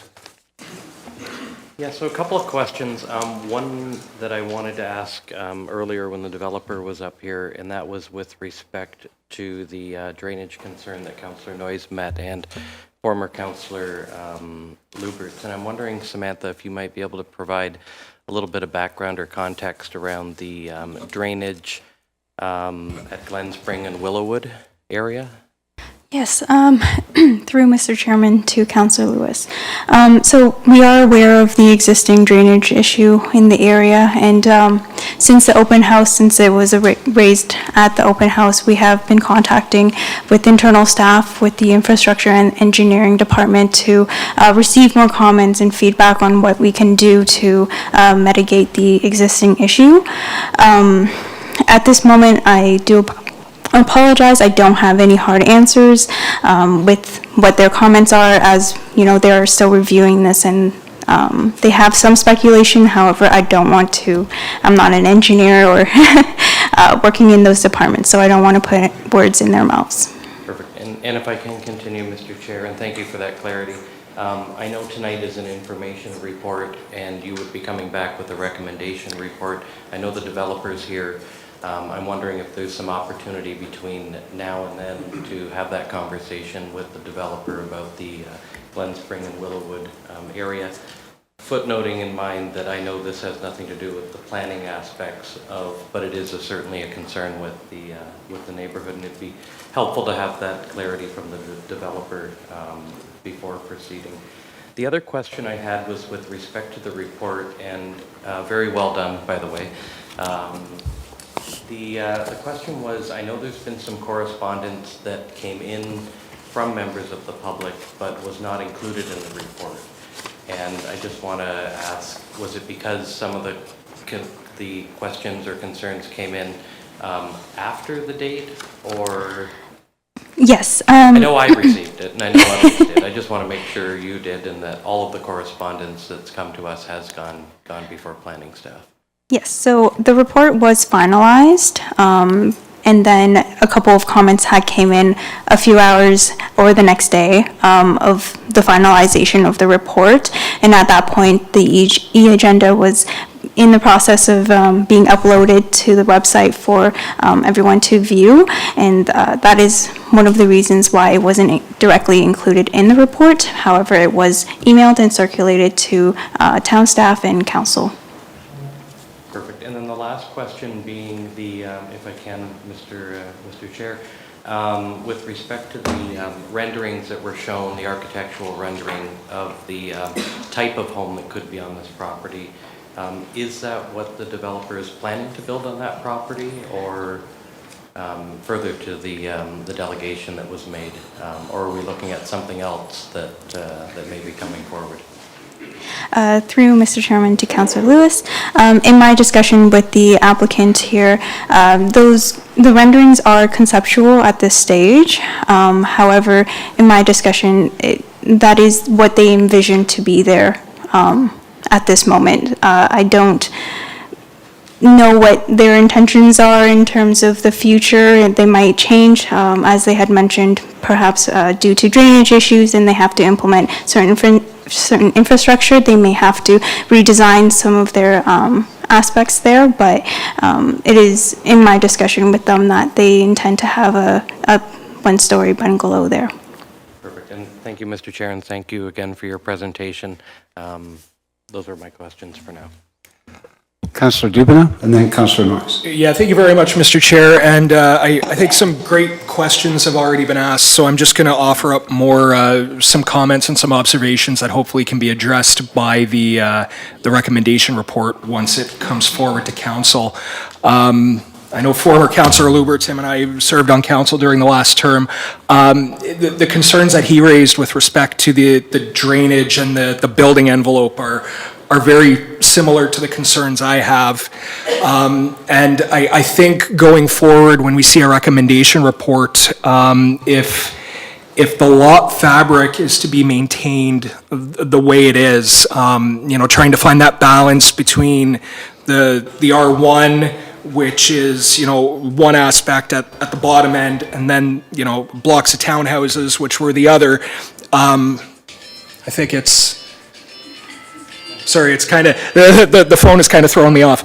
I think it's important for us to ensure that we find a way to ensure that the buildings do not overwhelm the site.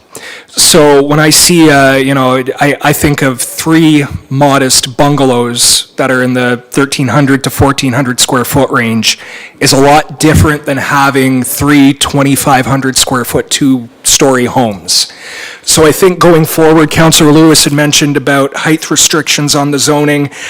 During the Planning and Development Services Subcommittee meeting, we even had some discussions about, maybe even looking at the R2B requirement for height, which would limit it at 1.5 stories.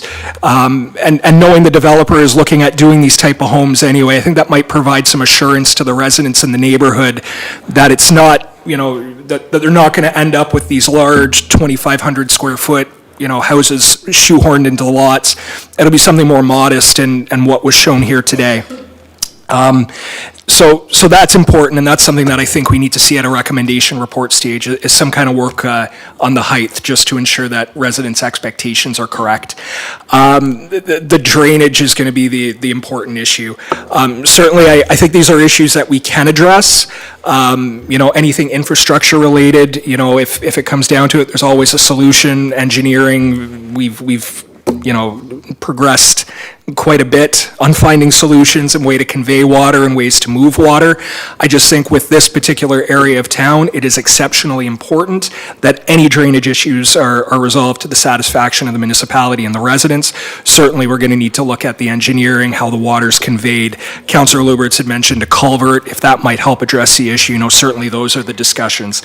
But for the most part, this is a challenge we always face at council, and certainly it's a challenge that our planning staff face. And, just from a broader philosophical standpoint, the presentation that we saw shows a good example of how we have R1 zoning in that area from bylaws that were put back in place. It's called 12990, which means it was done in 1990. So we're talking official plans, we're talking zoning bylaws that have not been updated in decades. So that's the reason why we get these requests. And it's up to us here at council to look at these requests and find that compromise. Obviously, the market has changed, demographics have changed, the price of real estate has changed, but at the same time, we're not Toronto, we're never going to be Toronto. And so that's what we have here at council, and we have to find those compromises, we have to find ways to take in residents' input and find ways to make a zoning bylaw that was passed decades ago work in the 21st century, and that's why we're here now. So that's the challenge that we face. I appreciate all the residents coming out tonight offering the comments, although I probably got a little more testy with one of them just regard to the Fonthill and the Toronto aspect, which I thought was not the greatest, but with respect to everything else, I appreciate the residents coming out tonight, and I look forward to seeing what a recommendation report comes up with. Thank you very much, Mr. Chair. Councillor Noyes? Thank you, Chair. My first question is going to be in regards to the 8 existing complaints in regards to drainage. When the report recommendation comes to, I would like to know if those problems have resolved and how they were resolved, because there's 8 drainage complaints from what I can see, and I'd like to know what's happened since the complaint. What have we improved the area or not?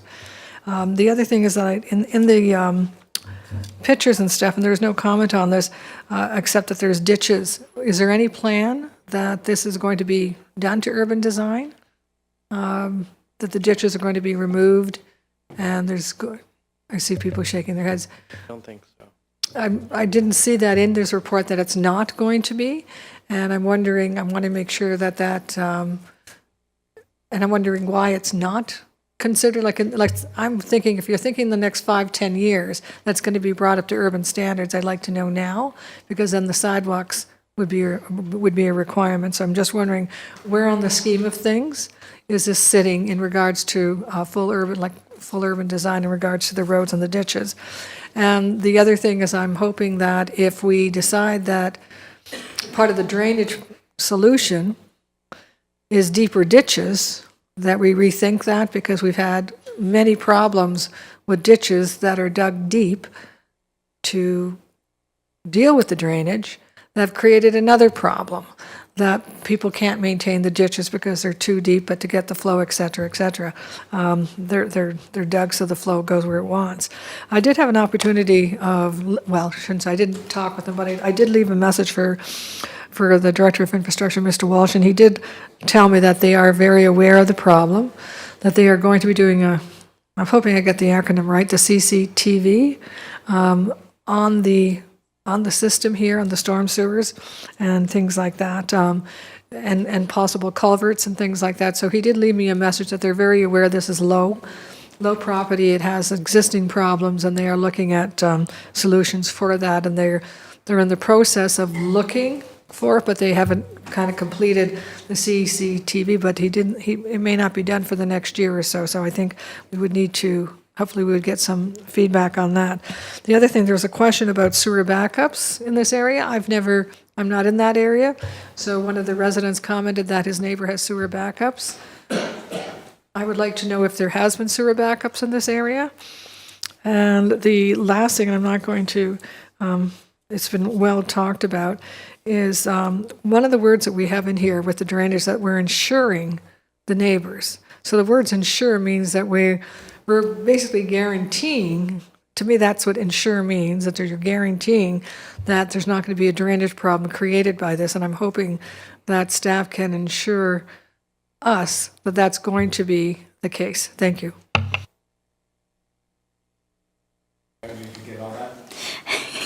I got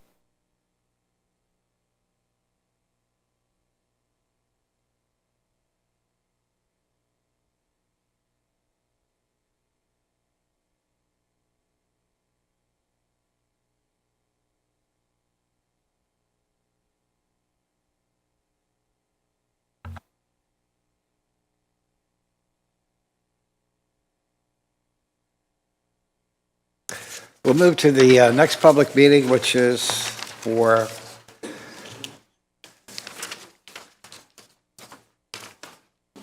Courtright Street.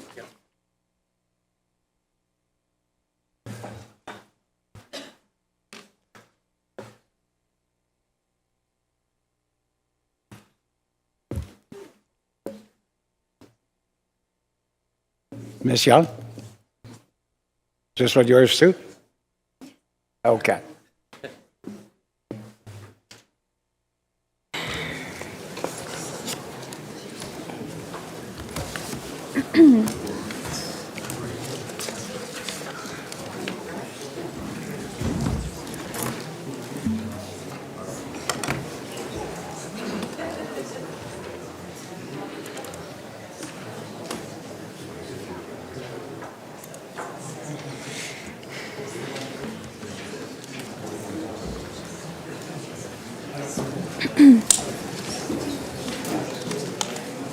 Okay. Thank you, Mr. Chairman. If I may.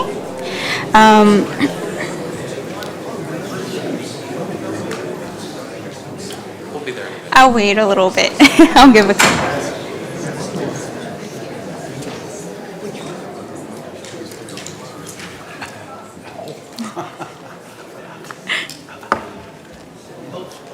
Anybody that's out in the atrium that needs a seat, there are seats available in here.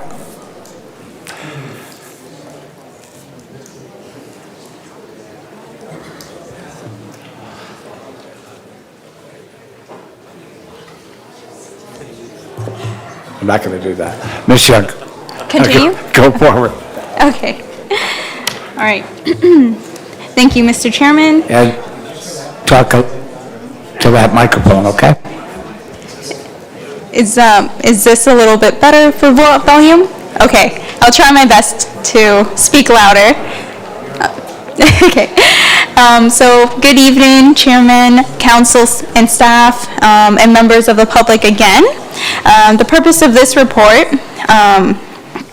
the purpose of this meeting is to provide information regarding the March 6, 2023 public meeting and recommendation to council with respect to the zoning bylaw amendment application.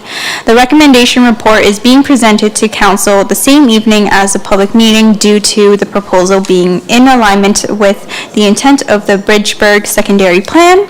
It is compatible with the existing neighborhood, and there is a low level of interest from residents in the area, and it is also to meet the provincial processing deadlines. The zoning bylaw amendment application for subject lands known as 0-19302 Courtright Street was submitted by the property owner David Zappone. The zoning of the subject land is requested to be changed from residential 2 R2 zone to a site-specific residential 3 R3 zone to facilitate the construction of a semi-detached dwelling. The special provision is proposed for a reduction in the minimum lot frontage. A notification of the March 6, 2023 public meeting was provided in accordance with the requirements of the Planning Act by placing a notice in the February 9th, 2023 edition of the Fort Erie Post newspaper. In addition, all property owners within 120 meters of the subject property were mailed a notice of complete application and a public meeting on February 10th of 2023.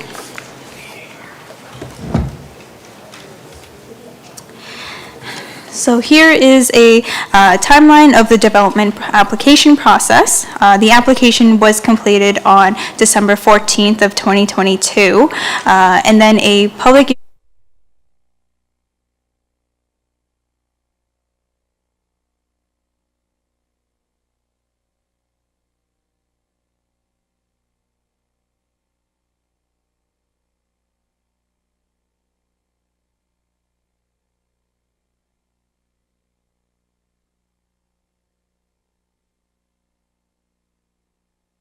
an amending bylaw and appeal period would follow in April and May of this year. In accordance with Bill 109, the zoning bylaw amendment is subject to a 90-day processing and review timeline, which starts on the day that the application is deemed complete. As of today, the application is on day 82 of the 90-day.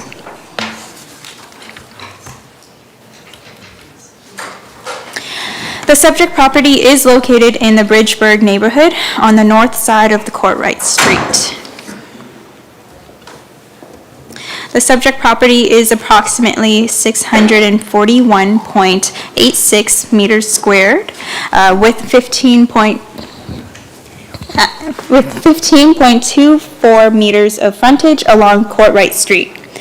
The land uses surrounding the subject property include to the north, there are single detached dwellings, duplex dwellings, and commercial establishments. To the south, there are commercial establishments and environmental conservation.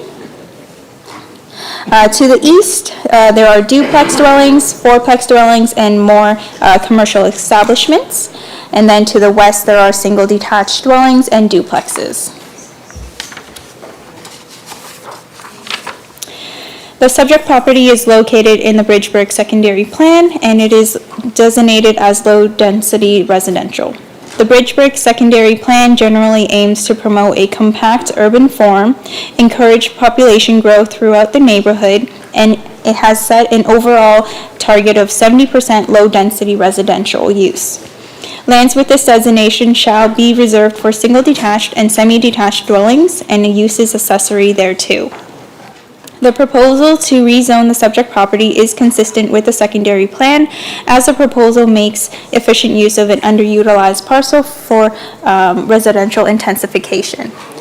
The subject property is located within a petroleum resource area. However, it is not within an area identified as having potential for mineral aggregate resources, and there are no active wells within 75 meters of the property. And then as well, the subject property is not located within an area identified as having archaeological potential.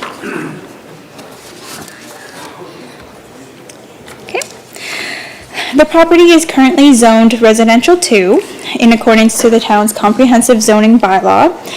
This permits the use of single detached dwellings and accessory apartment dwellings. So a zoning bylaw amendment application is required to rezone this subject property for the construction of semi-detached dwellings. This application is proposing to rezone to a site-specific residential 3 zone with a special provision. The proposal meets the majority of zoning requirements with an exception to the minimum unit frontage. The intent of a minimum unit frontage is to ensure there is sufficient space to accommodate a dwelling and area for parking as well. Staff notes that the parcel has a lot frontage of 15.24 meters, which is similar to the other lots within this neighborhood. The lot frontage requirement under the R3 zone is 19 meters. So that would be about 9.5 meters per unit, and what they are proposing is 7.62 meters per unit. Staff can support a reduction in the lot frontage as the subject parcel is sufficiently sized to allow the construction of a semi-detached dwelling. It does provide on-site parking area and adequate interior side yard setback for maintenance and access to the rear yard. If this zoning bylaw amendment is approved by council, the creation of the proposed semi-detached dwellings will be subject to a future consent application. Planning staff supports the proposal as it makes use of an underutilized residential parcel and offers a variety of housing forms within an existing and mature neighborhood.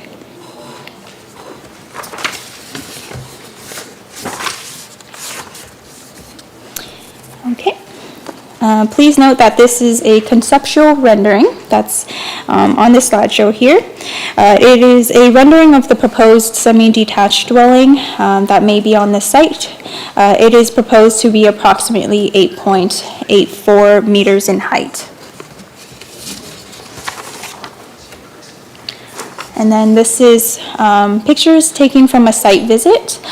So at the very top there, we have views of the property looking north. This is the center of the property where I was standing. This is a view of the property looking northeast. And then we have the view from the south side of the property there. So a public information open house was held by town staff and the owner in the atrium of the town hall on January 18, 2023. One member of the public attended the open house for additional information and to provide their comments, but there were no written submissions since that were received. So their concern at the open house was the impact on the property value and property taxes. And then, unfortunately, town staff is unable to provide adequate comments regarding this as it is not related to planning matters. Yeah. And that concludes my presentation for today. Thank you, Ms. Young. Is there any comments or questions from council? Seeing none, thank you. Could I have the agent or applicant up front?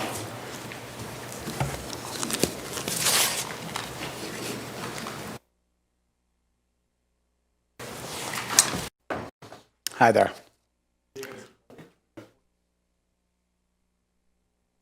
Carry on.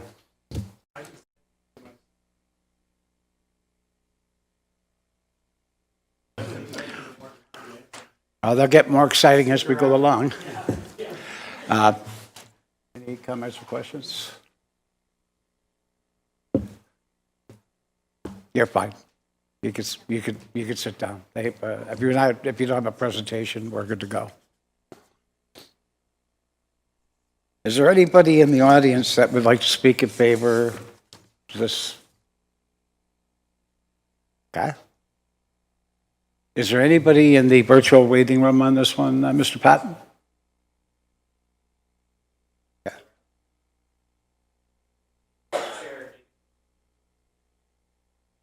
Yeah, if there's anybody in the audience that wants to, the virtual audience that wants to speak to this, in favor of this project, would you please put up your virtual hand?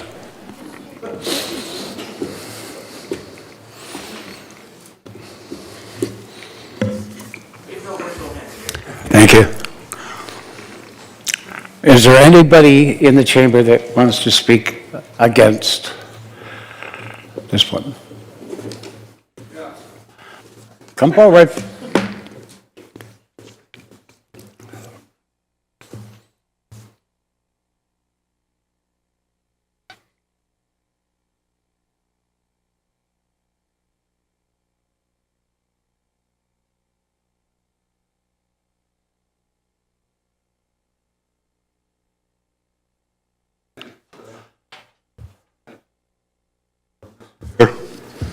Don Luberts, 80 Robinson Street, Fort Erie.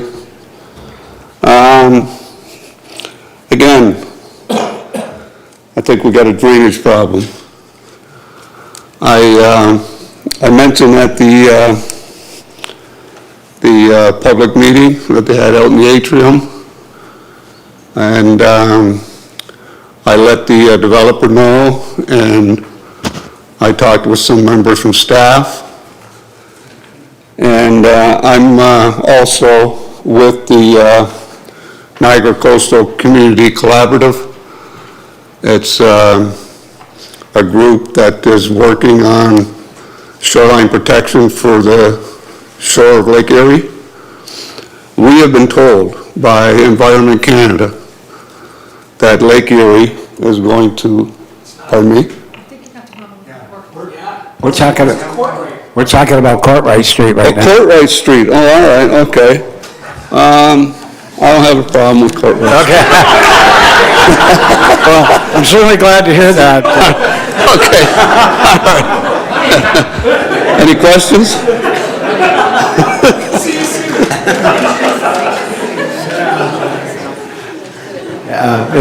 Is there anybody else in the audience that wants to speak against this one?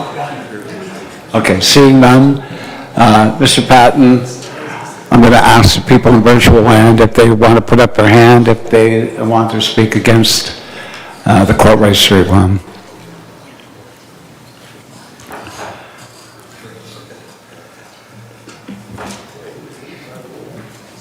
There are no virtual hands, Chair. Thank you very much.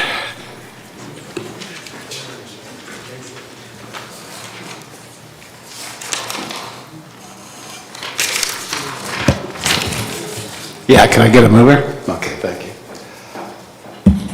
So PDS 18-2023 is on the floor. Any comments or questions? Councillor Noyes. Thank you, Chair. I just think this is a good use of this property, and I'm fully in support of it. I think it'll be an asset to the neighborhood. Thanks for that. Thanks for that. Councillor Christensen.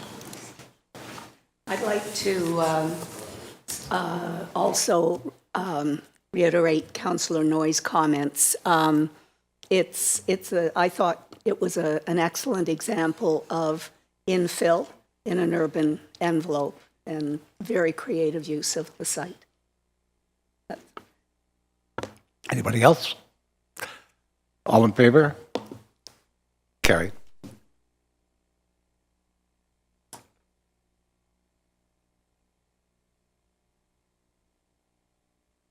So we're moving on to our third of four meetings tonight. And the CC's here, so away you go.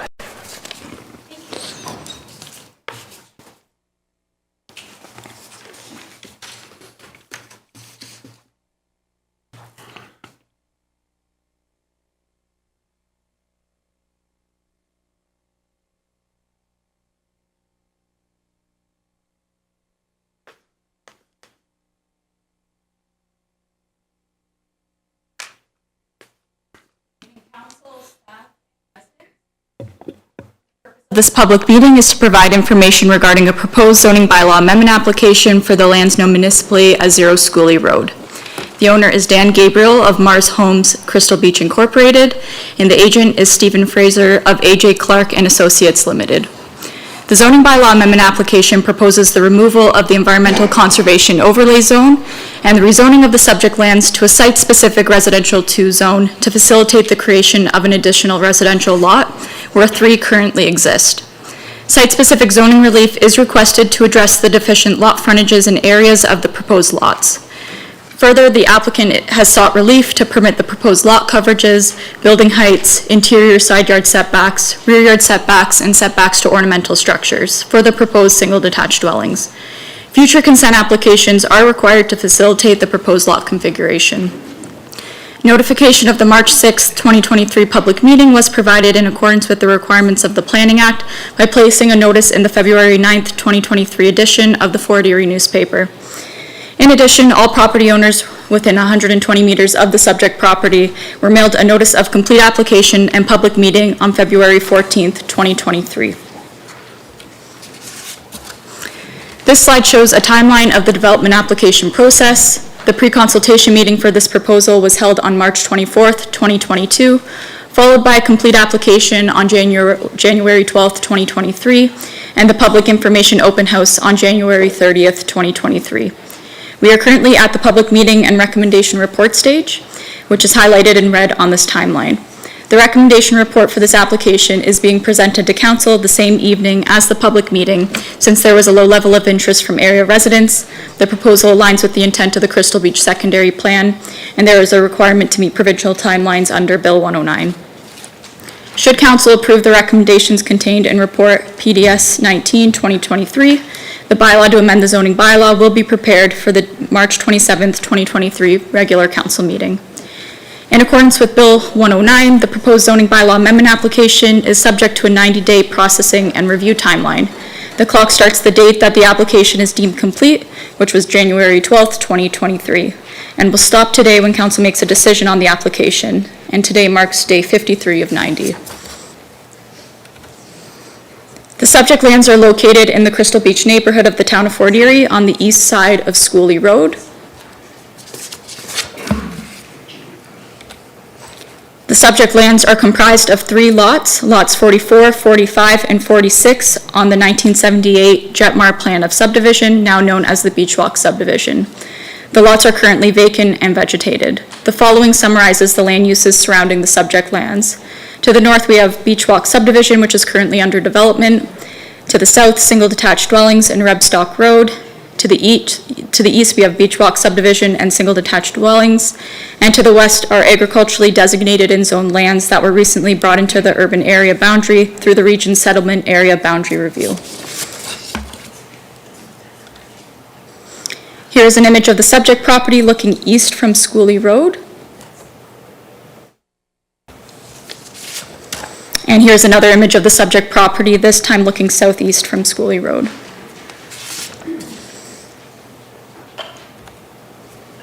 The subject lands are designated urban residential and environmental conservation in the Town of Fort Erie official plan.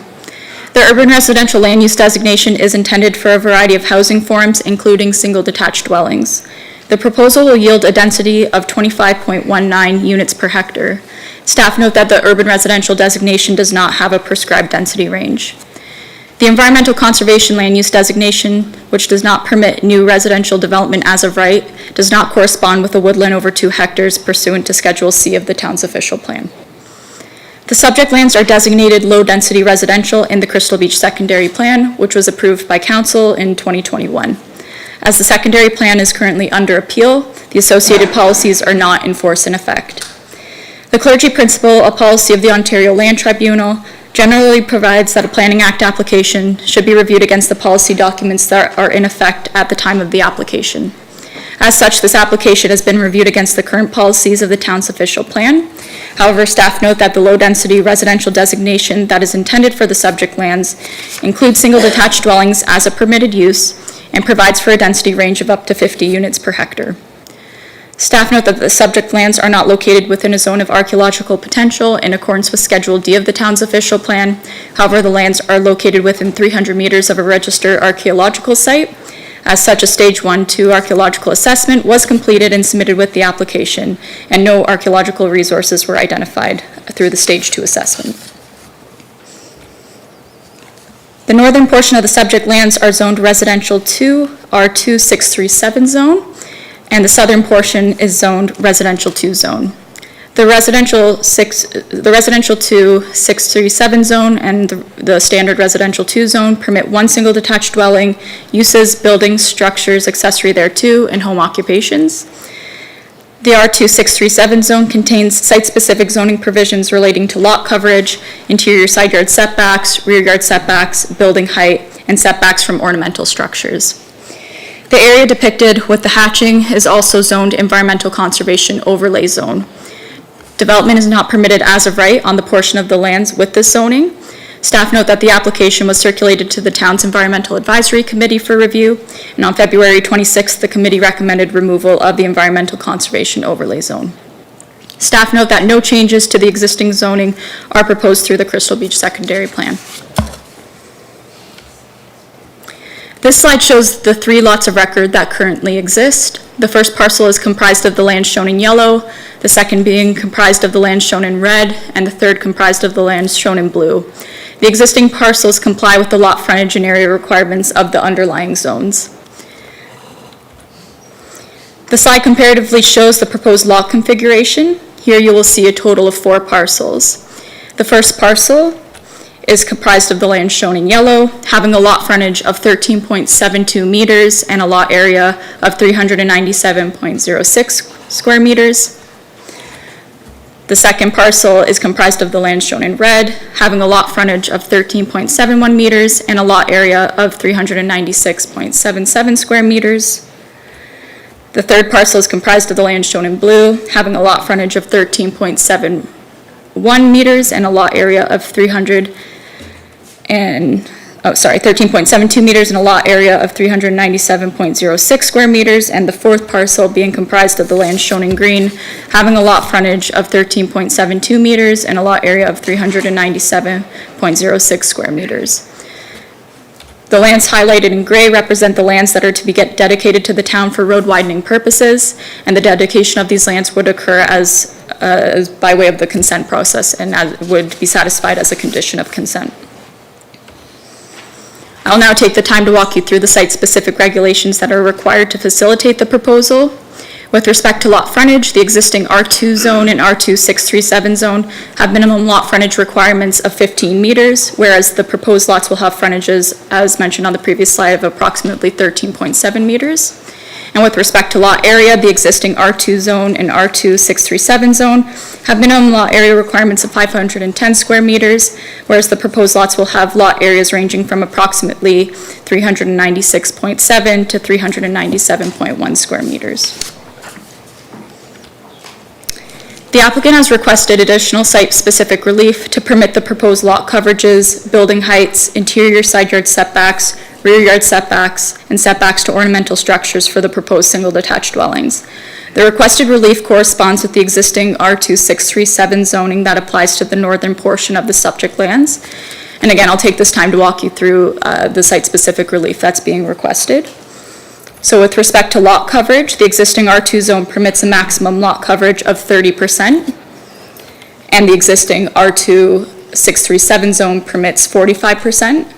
The applicant is proposing a maximum lot coverage of 45% for each of the 4 lots. With respect to the interior side yard setback, the existing R2 zone requires a minimum interior side yard setback of 1.2 meters for a 1-story dwelling and 1.5 meters for anything above 1 story in height. And the existing R2 637 zoning permits 1.2 meters for any height of dwelling that's permitted under that zoning.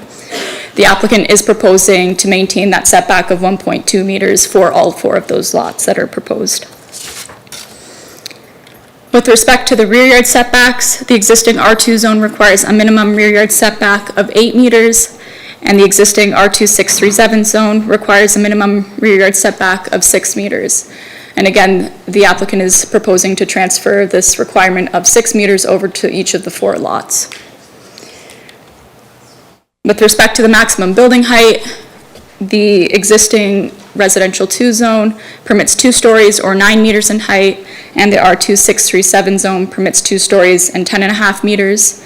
And again, this provision of 2 stories and 10.5 meters is proposed to transfer over to the 4 lots.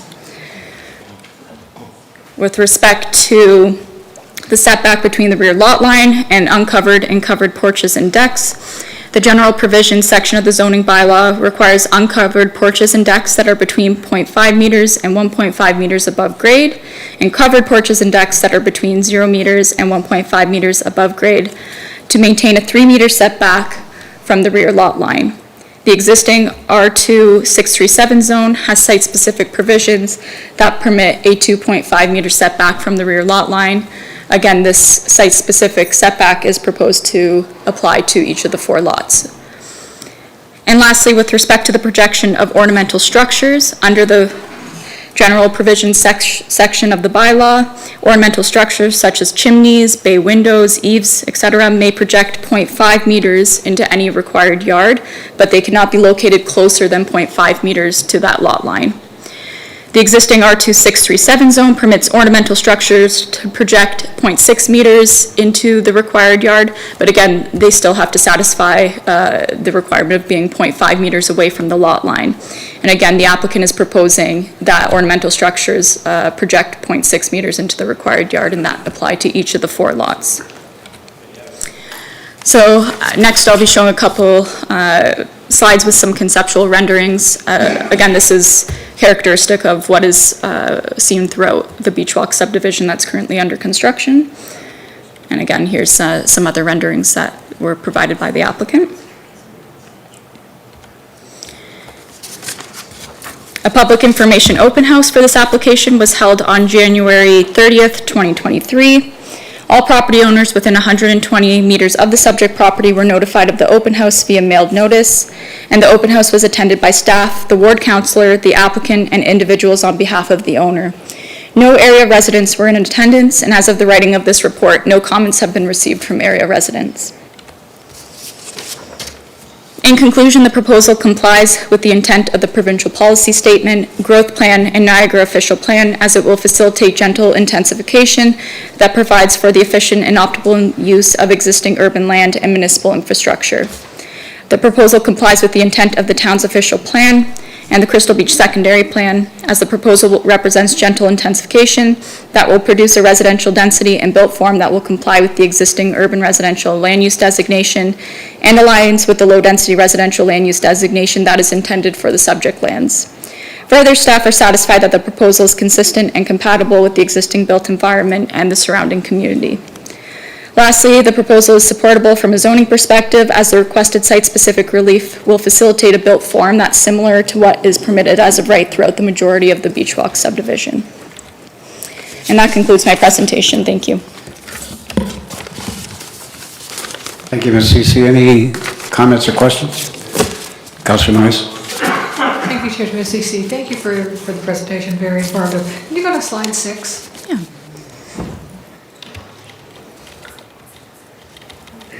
Please and thank you.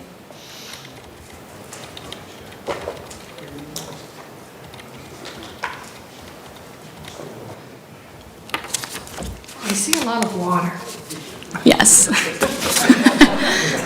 Can you tell me something about that?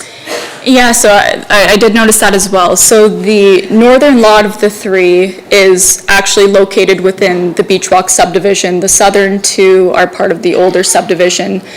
I imagine that this might have been, and perhaps the applicant can clarify later on, but perhaps this was graded at some point in time for a dwelling, and then they had come forward with this application to realign the lots.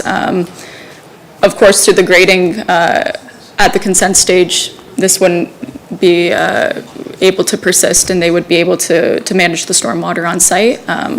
So I think perhaps the applicant can speak a little bit, maybe more in detail as to maybe why there's that standing water on site, but generally that's kind of what my thoughts are on that. Thank you for that. Can you give me, I know you touched base on the ornamental structures. Could you give me some more examples of what an ornamental structure? Yeah, sure. So window wells will consider ornamental structures. Like I mentioned, bay windows, the chimneys. Those are generally the main ones that we would see. With respect to sometimes the bay windows will have those like kind of the triangular projections that, because they'll have the kind of cantilever out with the window portion. But chimneys are generally what we see. Well, I spoke with the applicant a bit about the intent of that provision, and they don't have anything specifically necessarily in the design that covers that, but I believe some of their designs may include some elements that this provides them with a bit of flexibility. So generally just more decorative kind of elements to the aesthetic of the design of the dwelling. Thank you. One further, what sidewalks? I see this is urban. Right. So this subdivision will have sidewalks? Correct. I did look into that. There are sidewalks, a 1.5 meter sidewalk proposed across the frontage of those lots, so that's already planned for this area. Okay, could you go to slide 11, please?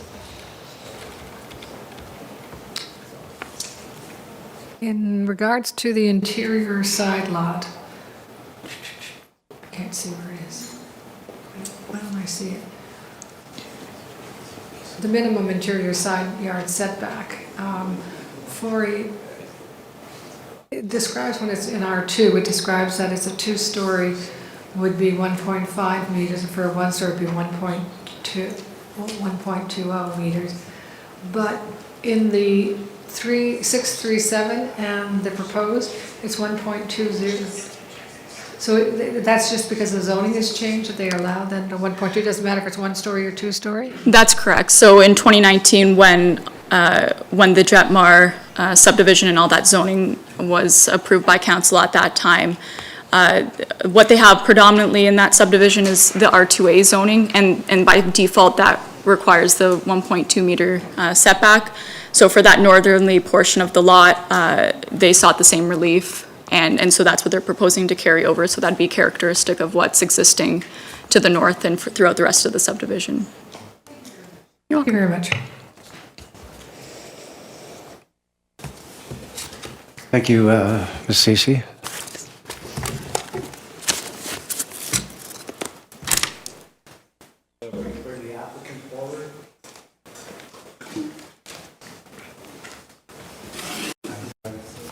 And your name is? Good evening, Mr. Chair, members of council, members of the public and staff. My name is Stephen Fraser. I'm a registered professional planner with AJ Clark & Associates here on behalf of Mars Homes. For the interest of time, I'll be quick, and considering there was nobody that attended our open house or have written in comments from the neighborhood, I figured it'd behoove me to be as fast as possible here this evening. I do want to thank staff, especially Mackenzie, for expediting this application and getting it through the process quite quickly. We obviously have reviewed staff's report and are full support of their recommendation to approve and to move forward with bringing a bylaw to council in due course. As staff note in the report, this rezoning application is effectively seeking to round out the greater Beach Walk subdivision that our client did go through the approval process on and is currently constructing homes.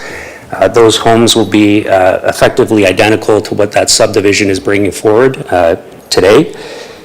So it'll enable that consistent built form to be sought out for the balance of the subdivision, including these lands along Schooley. I did have a little bit further to add with respect to the questions and the comments made by Councillor Noyes, is that a lot of times our builders like to put, in terms of the projections, they like to build an alcove for a cantilever type dinette hutch in a dining room. That's another example of some of these ornamental structures that will encroach within the side yard. And I did want to reiterate that we will be adhering to your minimum 0.5 setback to the lot line. And in fact, at 0.6 of a meter request that we're asking for, and the 1.2 meter side yard will actually be within 0.6 of that side yard. With respect to the slide and the water, unfortunately, I can't answer that question. I don't know why there's that sort of pooling of water. I would suspect it was something to do with construction and utilizing some fill potentially elsewhere on site. But I can assure you that the overall grading of these 4 lots will be consistent with the overall grading of the subdivision. And as we go through the consent approval process, we'll have to demonstrate to town staff that, the grading is consistent with that overall grading. I believe the last comment I wrote down in here was with respect to the urbanization, and yes, that urbanization of Schooley Road is being carried out by Morris Homes as part of the overall Beach Walk subdivision, excuse me. So hopefully that answers the questions of Councillor Noyes. And I'm happy to answer any other questions that council may have. Any comments or questions? No, thank you. Thank you.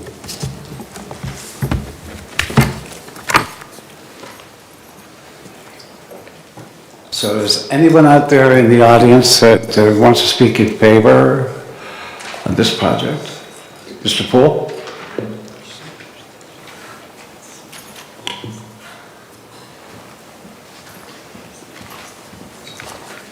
My name is Jim Poole. I live 3811 Webstack Road. Okay, I got no problem with subdivision like that. I have a big concern about this water.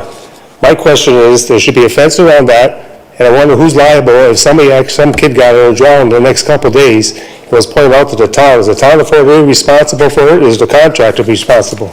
That water should not be there.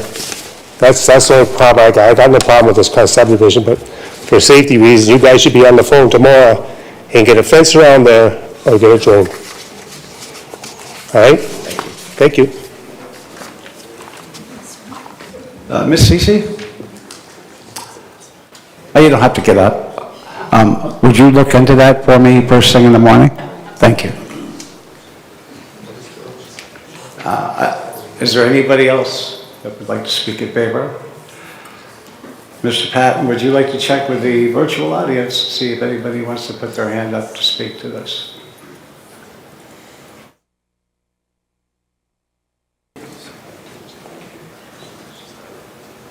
I don't see anybody, Chair. Thank you. Is there anybody in the public today that wants to speak against this project?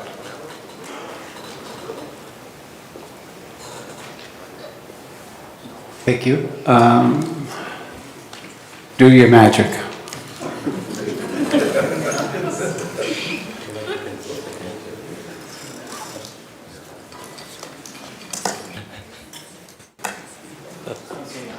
Thank you.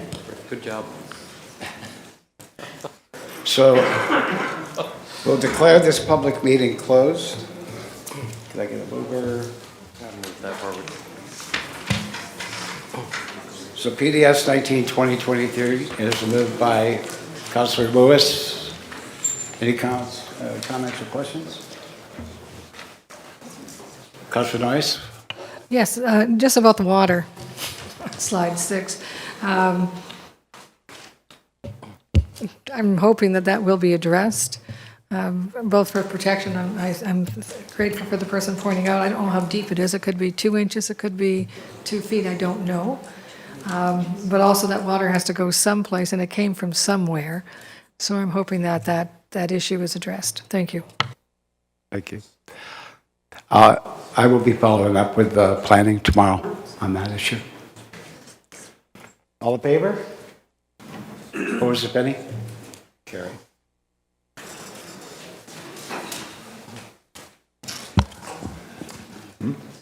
Okay, so we're going to take a 10-minute break, but before we do, I just want to remind people here that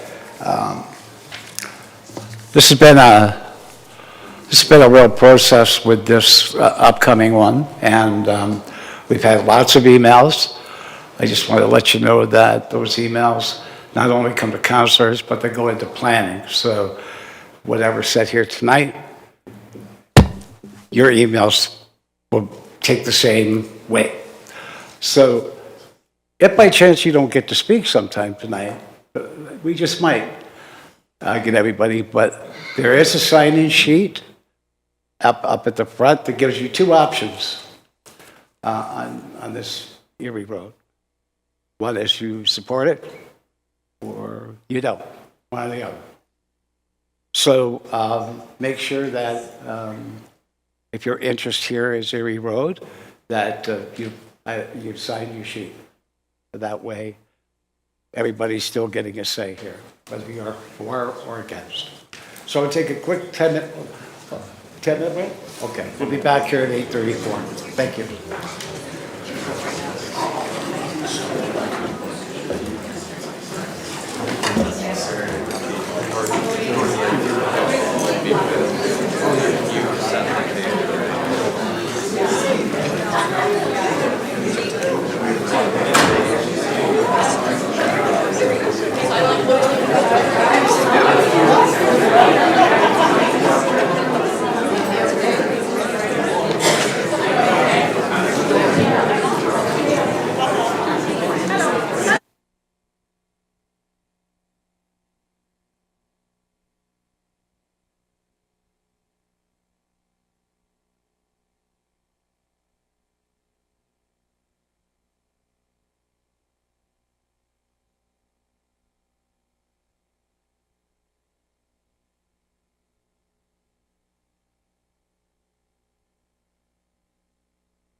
Thank you, Pat.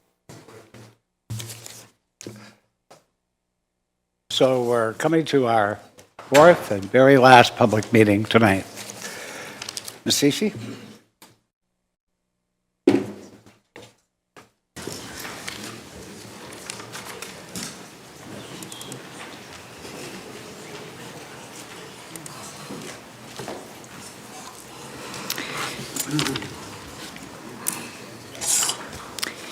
Thank you. Good evening, council, staff, and area residents.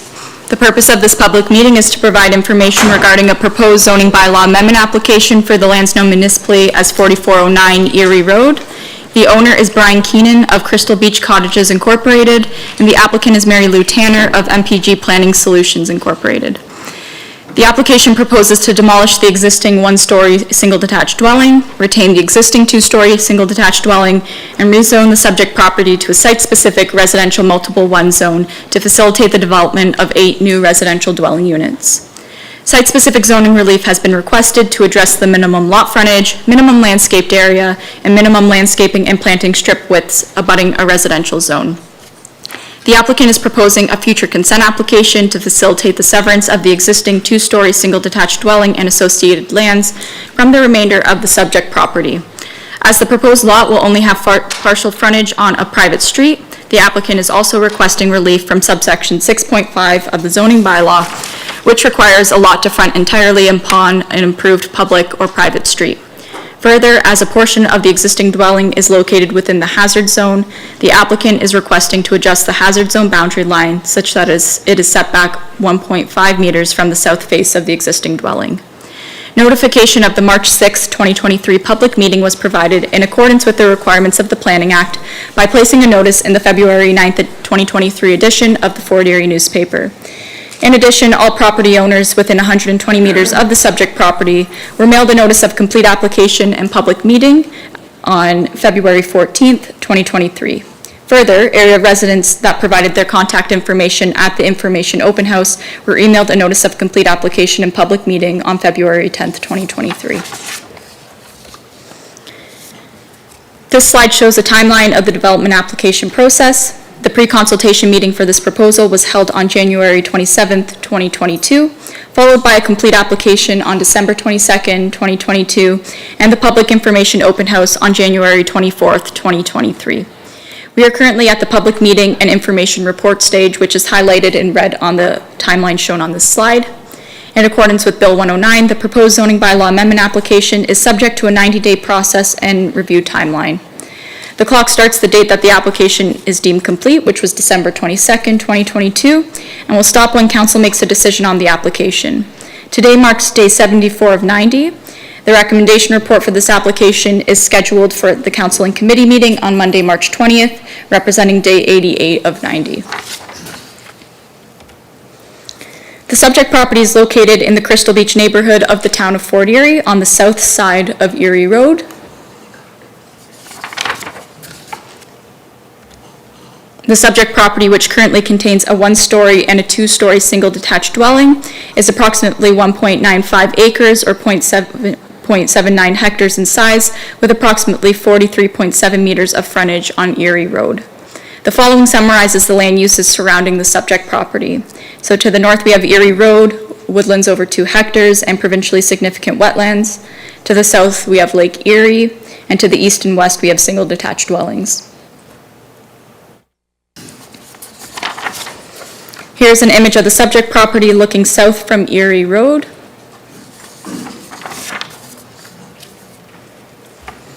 And here's another image of the subject property, this time looking southwest from Erie Road.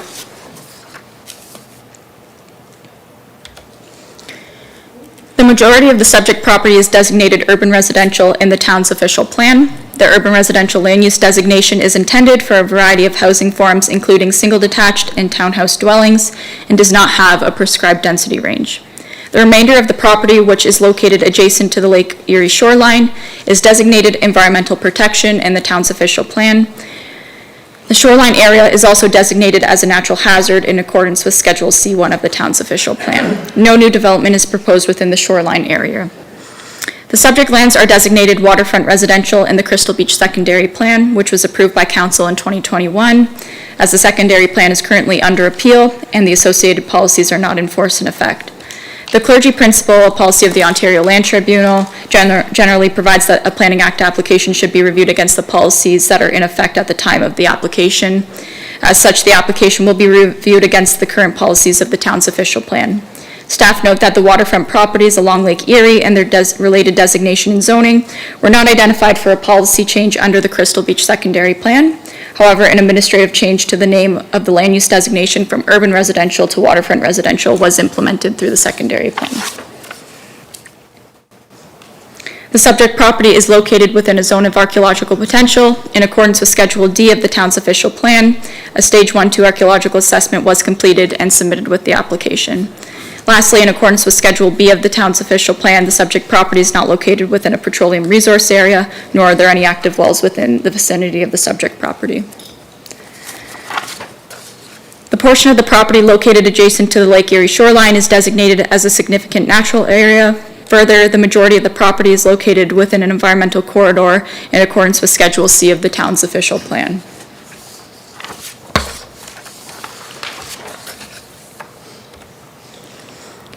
The majority of the subject property is zoned waterfront residential WR zone in accordance with the Town of Fort Erie's Comprehensive Zoning Bylaw number 12990 as amended.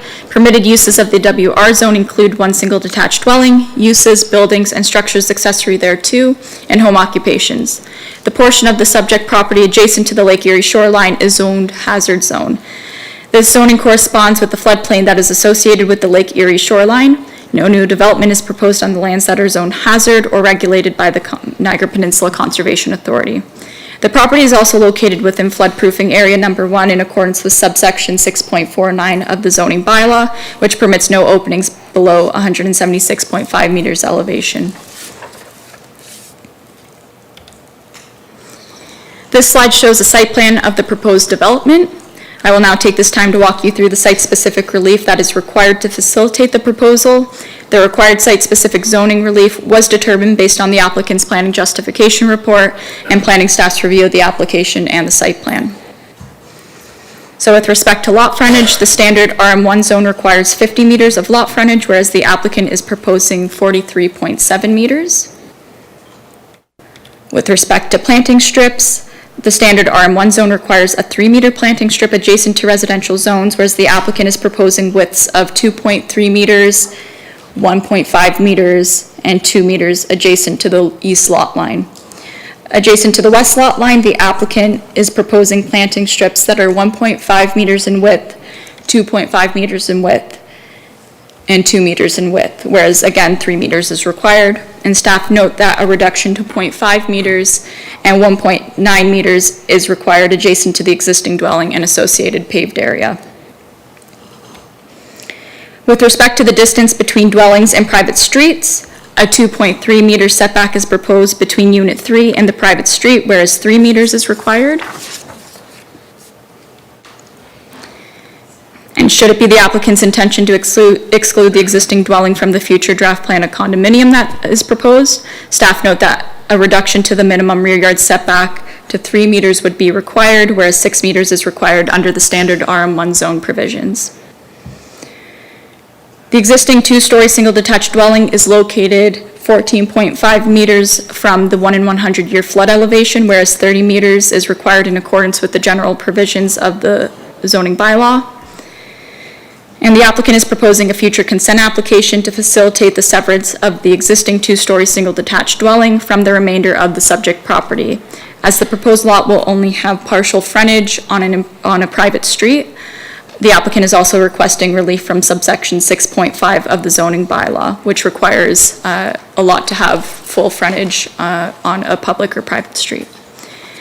With respect to minimum landscaping, the standard RM1 zone requires a minimum landscaped area of 50%, whereas the applicant is proposing 41.2%. And lastly, the applicant is requesting to adjust the hazard zone boundary line such that it is set back 1.5 meters from the south face of the existing dwelling. Staff will assess the appropriateness of this approach at the recommendation report stage. This slide illustrates conceptual renderings of the proposed development.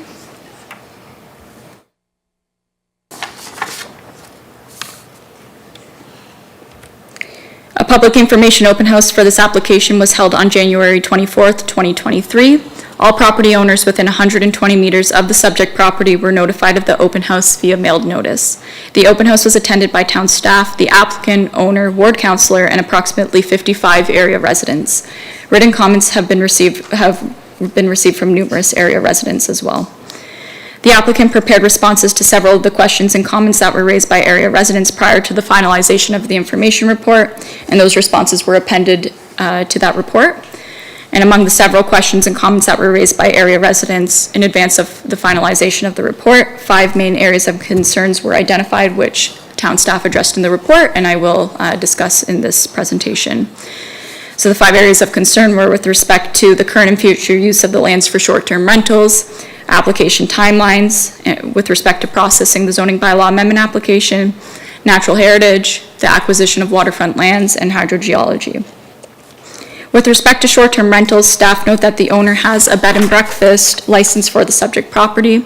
Town bylaw enforcement staff have recently, over the recent time, received 23 complaints from area residents regarding the operation of a short-term rental without a license. The town of Fort Erie has initiated a short-term rental land use study with the aim of developing and recommending a land use approach to direct and regulate short-term rentals within the town of Fort Erie.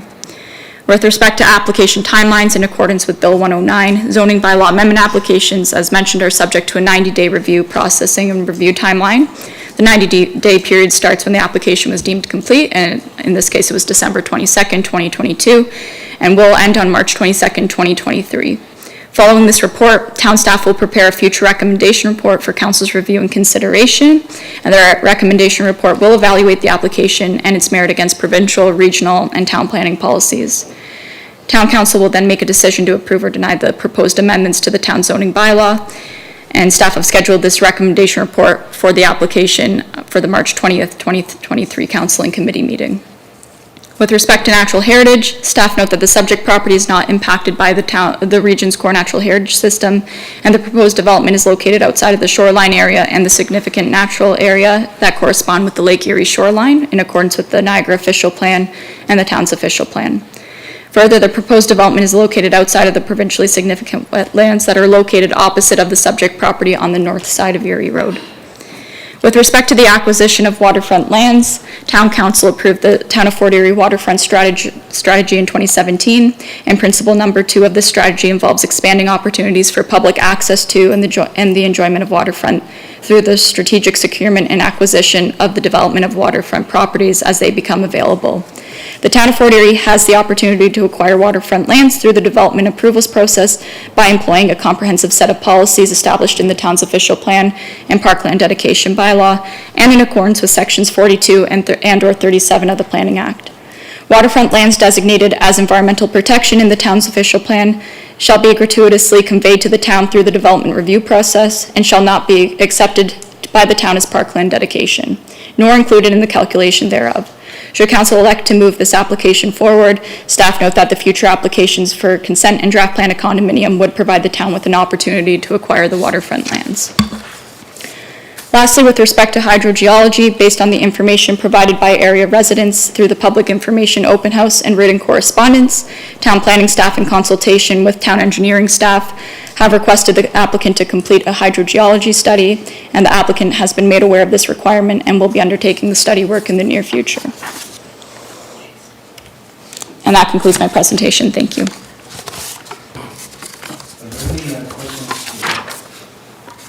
Ms. Cece is no? Councillor Lewis. Thank you, Mr. Chair, and thank you, Ms. Cece, for your presentation. A number of questions that I have with respect to this application, but I'm going to keep them rather focused tonight. Just one question. Did the applicant sign a site grading and tree cutting agreement with the municipality at any point? Yes, they would have as part of their formal application for the zoning bylaw amendment. Thank you. And during that assessment, how many trees were identified, and can you speak to the significance or what was found here at that time?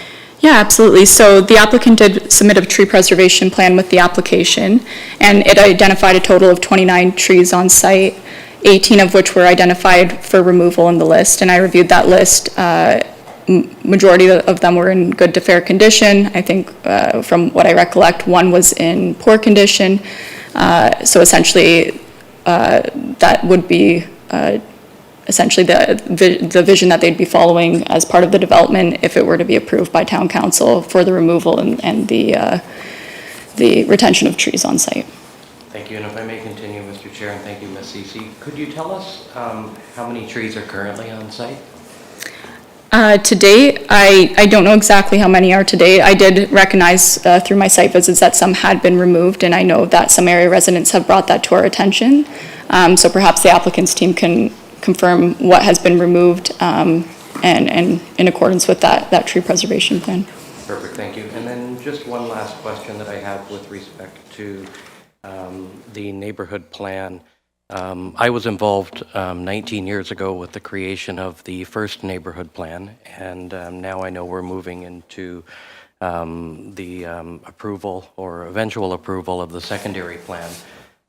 Could you speak to me about what was envisioned or what the town currently envisions within the current neighborhood plan for that stretch of property in terms of density? Yeah, for sure. So I've had a look at the neighborhood plan. Generally along the waterfront, it doesn't, and again, this plan dates back to 2005, but it wasn't the intent for intensification along Erie Road in that stretch.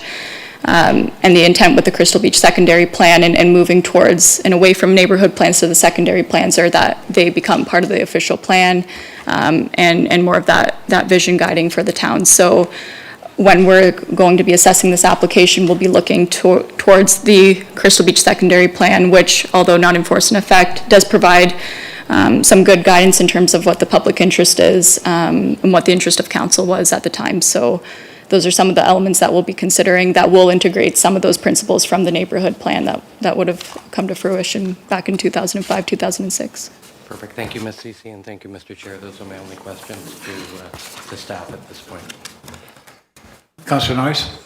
Thank you, Councillor McDermott. In regards to some of the requests in there, I think they're coming forward. In regards to the archaeology study, and I think there's a few more studies that are supposed to be coming forward, right? Through you, Mr. Chair, with respect to the archaeology, so they did complete the stage 1-2 assessment. It was identified that there were archaeological resources in one of the sample areas, so they will be completing, as a requirement, a stage 3 assessment.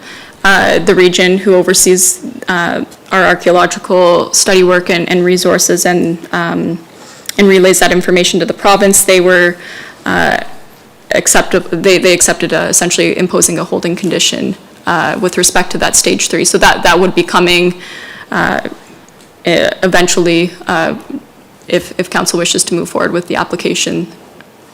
Okay, thank you. Anybody else? Thank you, Ms. Ceci.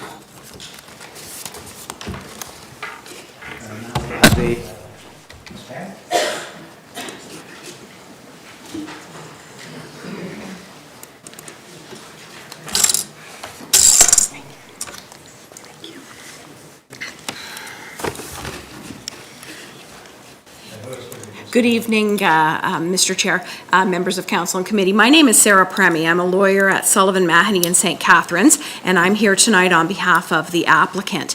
We have brought tonight our team, and we have a presentation for you. It's not particularly long, but we have each member of our team who will be speaking to matters within their specific discipline. So with me tonight, on behalf of Ms. Tanner, is Ms. Davis, who is a land use planner. You will also see Michael Allen, who is our architect, as well as Jason Schooley, who is our engineer. Judging from the comments we've heard earlier tonight, we gather there's some interest in water, so we brought Mr. Schooley along to be able to speak to that matter. So with those opening comments, I am going to turn it over to Ms. Davis to speak to the first several slides in our presentation. Thank you, Sarah, and good evening, everyone. I wanted to start off by showing the site's location. It is bounded by Erie Road to the north and Lake Erie to its south. The site is approximately 5,800 square meters in size and has 43.7 meters of frontage on Erie Road. Access to the proposed development will be from Erie Road. This slide zooms into the subject lands for the purposes of showing the two existing dwellings located at the rear of the property and currently serviced by a graveled driveway. Dwelling 1, that is closest to the lake, is a 2-story high structure and will be retained with minor building upgrades. The second dwelling is 1 story in height and is proposed to be demolished. Surrounding the property are single-family homes to the east and to the west. The next slide here shows the applicable designations and zoning. For the interest in time, I'm going to skip over this slide as Ms. Cece's presentation covered this in detail. This slide shows our proposed plan for the site, where you can see the 8 bungalow loft-style units with the existing 2-story dwelling colored in purple. We reviewed the application against the Crystal Beach secondary plan policies, even though it's currently under appeal. The subject lands designated waterfront residential was found, and the proposed development was found to comply with the general intent and policies of this plan.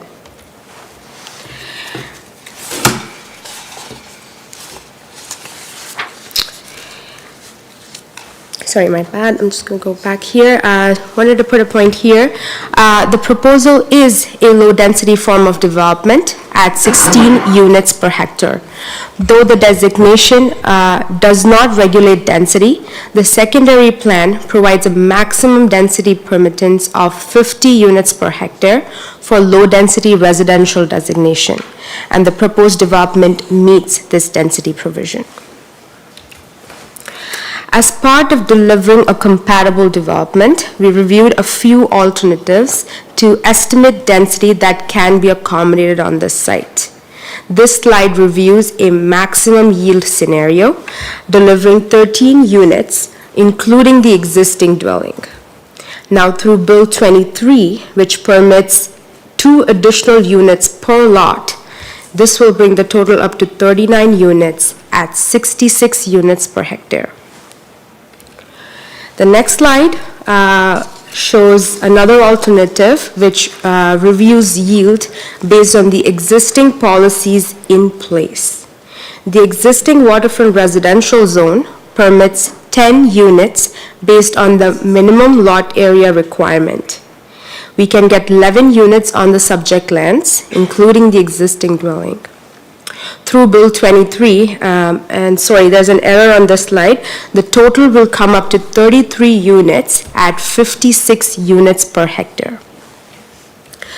So I wanted to go back to our proposed development and walk you through the layout of this plan.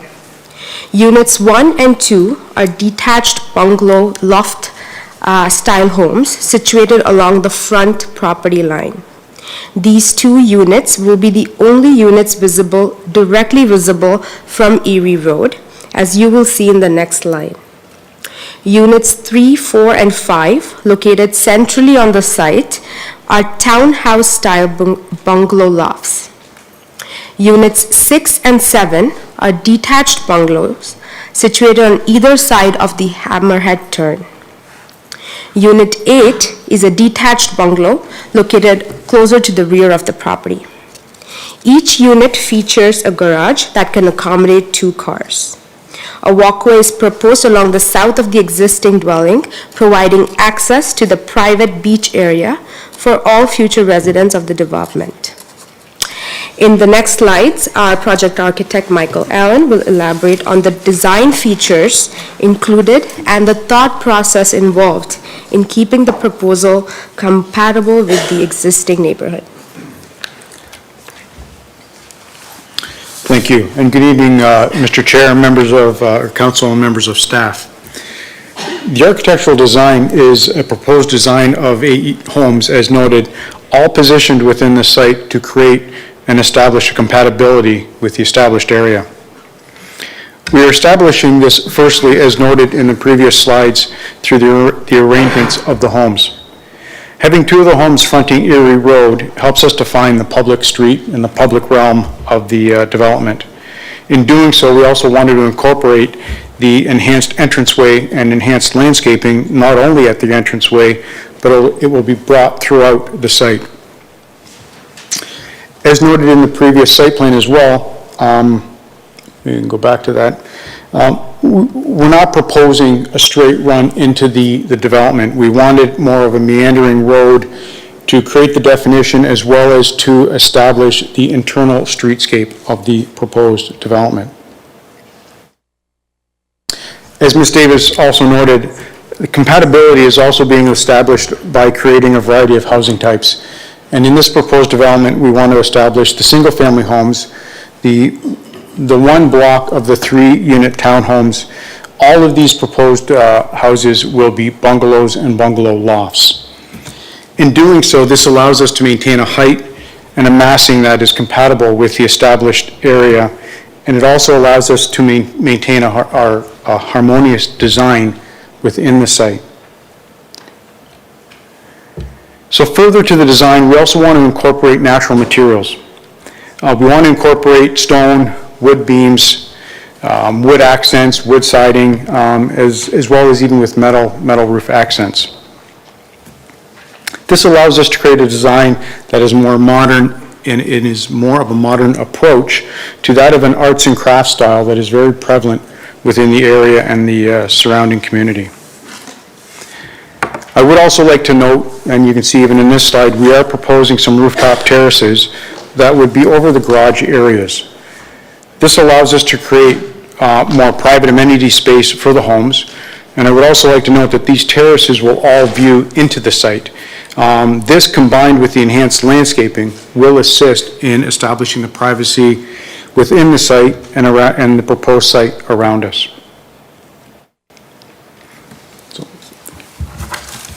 Thank you, Michael.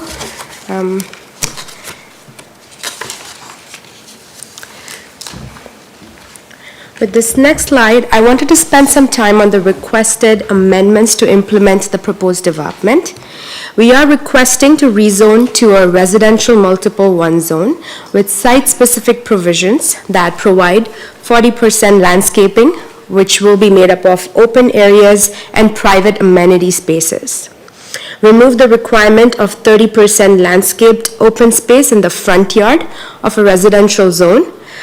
Essentially, the intent of that provision is to enhance the streetscape quality of the neighborhood, and this is being met through the landscaped area in the front yard. Next, a portion of the retained dwelling is within the hazard zone, and we request the hazard zone to be adjusted such that it is set back 1.5 meters from the south face of the building. We are also requesting to recognize the existing frontage on Erie Road of 43 meters, provide a 2.4 meter distance between the dwelling and the private street, and recognize the 14.5 meter setback of the existing dwelling from the 1 in 100 flood elevation shown in red. We request to provide a minimum of 1.5 meters of planting strip between the lot line and side facing the dwelling. We think this is supportable as there is no major overlook issues anticipated along the setback, as it is Unit 1's side yard space. Additionally, there is space to provide pockets of buffer plantings along this lot line. We're also requesting to provide a 2-meter landscape strip next to the private street. And lastly, the existing dwelling is proposed to be sewered through the future consent application. In doing so, the retained lot and existing dwelling will not have direct frontage entirely on the street. And this does not meet the town's current general provision requirement on lots to be fully fronting a street.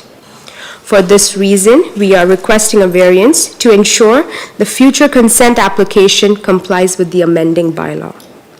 These are all the requested variances for this application. I also wanted to note that the proposal is in compliance with the remaining provisions of the RM1 zone, such as the use, the minimum lot area, minimum yard setbacks, building height, number of units in a row, distance between the buildings on a lot, maximum density, lot coverage, privacy area, and parking. We have completed studies to support this project, and I wanted to touch on each of them. We've completed stage 1, 2 archaeological assessments, which reveal positive test pits, and a stage 3 assessment is currently being completed.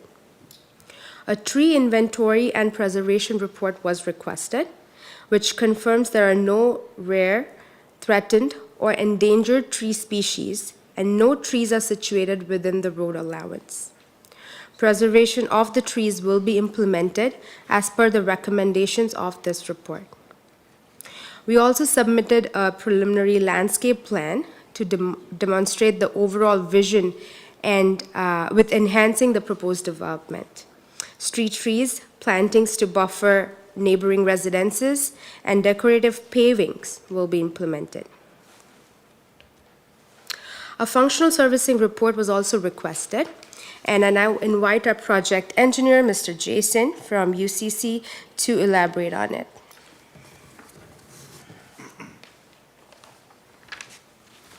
Good evening, committee. My name is Jason Schooley from Upper Canada Consultants. During the open house that was held last month or earlier, there was concerns about the water drainage of the properties existing and what the proposal was going to do and how it was going to work with this situation that everybody felt was out there. The existing outlet is shown on this slide above between 4433 and 4427. It's a storm sewer system that we've investigated. It's a 900 diameter culvert that appears not to be working at all since the culvert is completely submerged on Erie Road. It appears that the culvert may be damaged or more or less plugged because it doesn't outlet any water to the lake at certain time. We've confirmed that it's not a town sewer. It's a private sewer of some nature, not confirmed entirely the nature of that outlet. So we've, as we've always thought, we would create this development and have a stormwater outlet so it would drain properly without impacting any of the adjacent lands.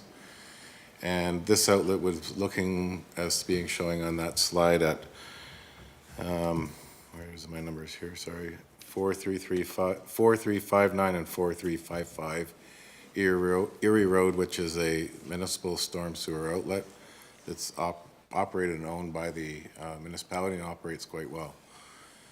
Currently the lake, we also did some topographical survey information on the property and in the surrounding areas, and we found that the lake levels right now are around 184 meters in elevation from sea level. The lowest point on the property subject land is about 175.5, so about 5 feet in difference. So it's about 5 feet above the Lake Erie water levels right now, just to let you know, because there was talk that the lands are flooded because of the lake levels, but it's not, actually that's not the case, as the land is 5 feet above the lake here.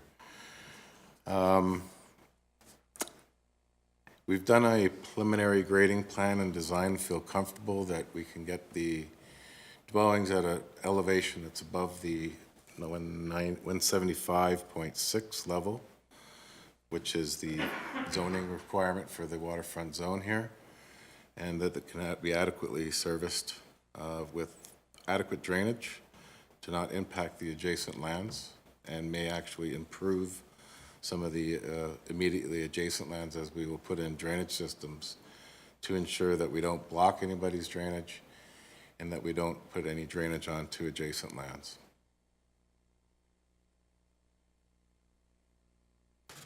Thank you.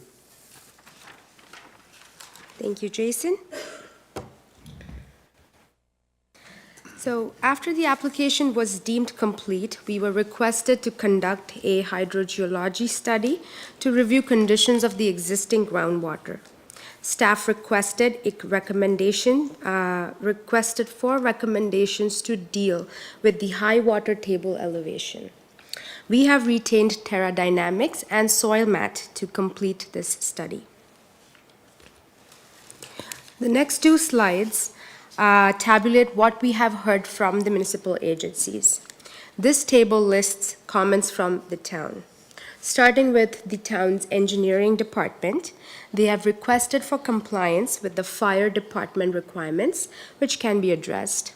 The next two comments will be addressed through the hydrogeology study currently being conducted. For community planning, comments provided at the pre-consultation meeting continue to remain applicable. It requested compliance with the urban residential designation, which was elaborated in our planning justification report. With regards to zoning, staff noted additional minor variances in their review. This was captured in our presentation. Niagara Region commented on the ongoing archaeological works and noted that it can be managed through a holding provision on the amending bylaw. A copy of the Stage 3 assessment will be forwarded as soon as it is completed. Waste collection is contemplated through regional curbside pickup. The requested regional requirements can be addressed.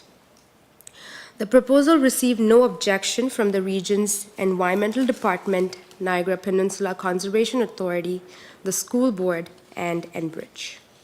I will now pass it back to Sarah to close us off. Thank you very much. There are two documents I just wanted to bring to your attention. I don't intend to call them up or go through them, but I just, when you have an opportunity to review the matter, there are two documents I think that are quite important to really hone in on. The first is a planning justification report, and the reason I wanted to raise that is Ms. Davis took you through the zone criteria in the RM1 zone that have to be changed in order to accommodate the proposal. But what's really telling is if you look at the planning justification report, I believe it's table 3 of that report, does a fulsome comparison of all of the zone criteria in the RM1 zone. And I think what you will see is that the vast majority of them are complied with, and in my respectful submission, it shows you compliance of this application with the RM1 zone. So I'd encourage you to take a look at Table 3 of the Planning Justification Report when you have the opportunity to do so. And the other document I would just ask you to look at when you have an opportunity to do so is attached to your planning report, and that is the summary of response to comments by neighbors and residents of the town. It's in correspondence dated February the 16th, 2023, and it was provided to staff by the planners at NPG, and I think it will assist in understanding what our responses are to some of the comments and concerns from neighbors. I understand we're on a tight time frame tonight. There have been a lot of comments that we've been able to receive, and we have had the opportunity to respond to. So those are two documents that I would respectfully request that you have regard to when you have an opportunity. So in summary, that is the end of our presentation. In summary, it's our position to you tonight that this is an application that is consistent with the provincial policy statement. It conforms with the growth plan and the Niagara Regional official plan, as well as the town's official plan. This is an intensification opportunity that I would submit to you is not only consistent, but is encouraged by these plans. It creates new housing that will support the town in achieving its intensification target of 50%. You've seen from the slides that Ms. Davis called up that it meets and far exceeds the density provisions of the Crystal Beach Secondary Plan. It makes efficient use of existing municipal infrastructure, and again, that is a common theme in the policies that we have before us. We want to take the pressure off expanding urban boundaries, and we want to intensify where it is appropriate. In our respectful submission to you this evening, this is an appropriate application. It is appropriately distanced from existing residences. We've seen that there are no areas of natural heritage significance that are impacted. There has been no objection from the region or the NPCA. We have their supportive comments. So that is our submission to you. You also have a very comprehensive staff report before you this evening. And again, our planning justification report and our response to comments are there as well. Now, again, we do have, Ms. Davis is here to answer any questions with respect to planning matters. And again, Mr. Schooley is here with respect to any matters with respect to water. So those are our submissions for you this evening, and we appreciate the time and your hearing from us. Thank you. Are there any, Councillor Noyes? Thank you, Chair. Through one of you. You commented on this last night, that supportive comments from the Niagara Peninsula Conservation Authority. What were the supportive comments? What I have here in front of me is that they basically said it doesn't fall within their purview. There's no objection. Yeah. No, I'm not saying objections. I'm saying that I want the supportive comment that you referred here. I don't see any supportive comments. It's basically no objection, and that's essentially because the proposal in itself is outside of their regulated areas.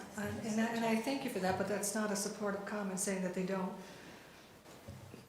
A little play on words there, but anyway. The next question I have is in regards to the lake level.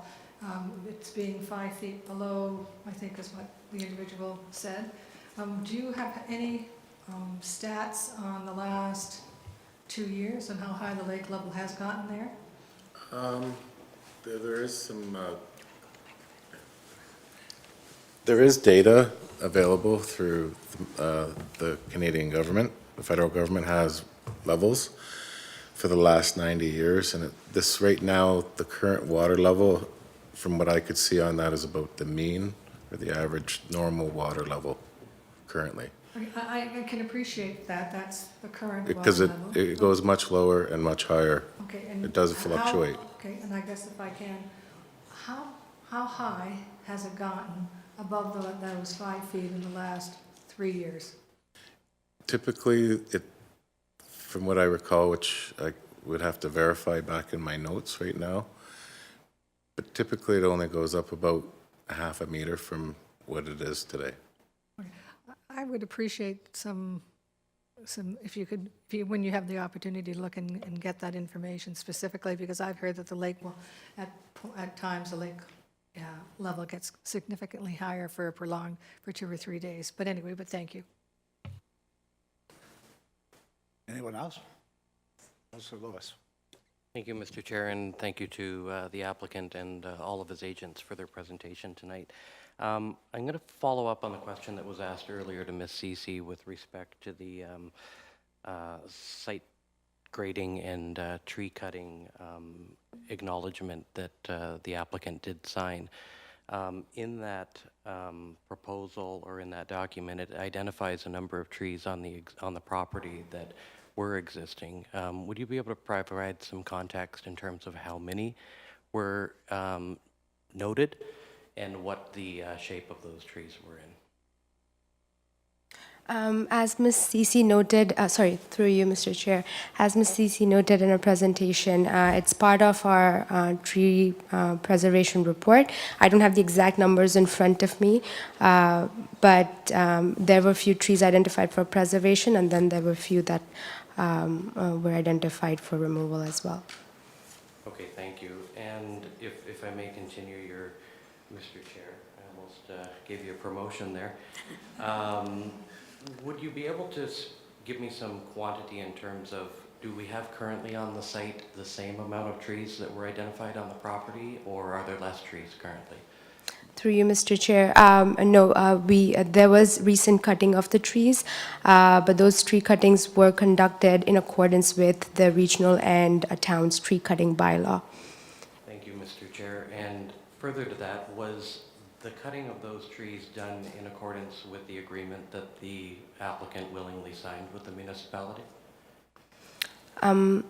I will have to, review the the agreement, but we did that in the presence of staff and in compliance with the bylaw, is what I understand. So is there any way to clarify that for sure tonight, since everybody's here from your team? So what I'm hearing you say is that the trees that were removed from the property most recently were done in accordance with the tree site grading and tree cutting agreement. with the Sorry, through you, municipality. Chair. I'll have to verify when exactly that was done. It may have been done before the application was put in place, but I'll have to check the dates and get back to you on that. So currently, no one from the project team knows the answer to that question. I wouldn't. Yeah, prior to. Trees were cut prior to the application, and Town of Fort Erie was contacted, and Dan from the region was contacted, and we can send you the email saying there was no issue cutting down any of the trees. We also have an arborist report identifying the trees that were going to die or dying, two at the front. That front and Erie, I believe there's 5 there. Two were need to come down either way, and then the other 3 were going to come down for the development. That was done prior to any applications. Perfect, and thank you for the clarity on that. And if I may continue with one last question. Given the secondary neighborhood plan is under appeal, and the current neighborhood plan number 1 is still the neighborhood plan that is on the books, how does this application complement, enhance, or comply with the existing current neighborhood plan? Through you, Mr. Chair.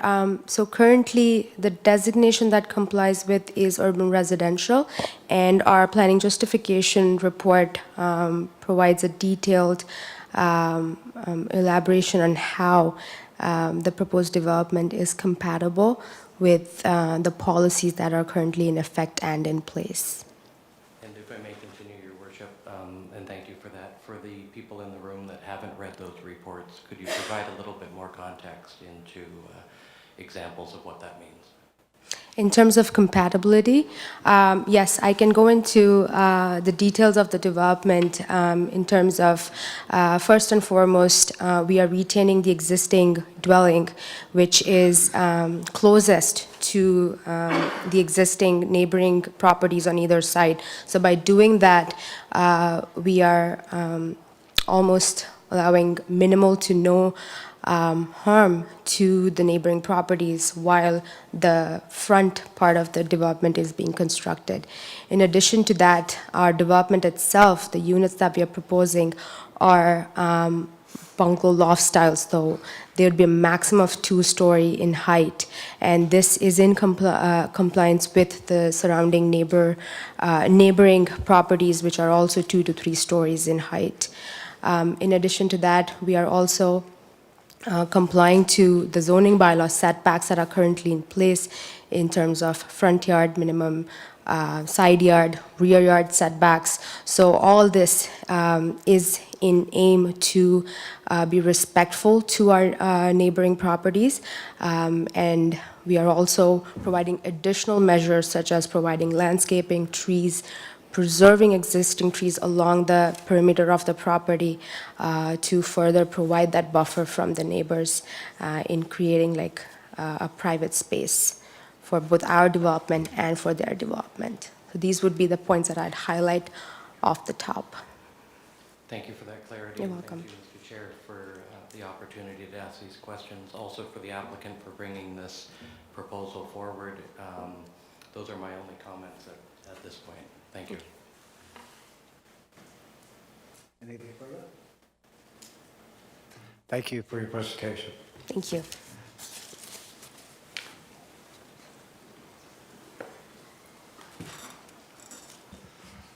So I'll ask at this point if there are any members of the public present in the chambers who wish to speak in favor of the application.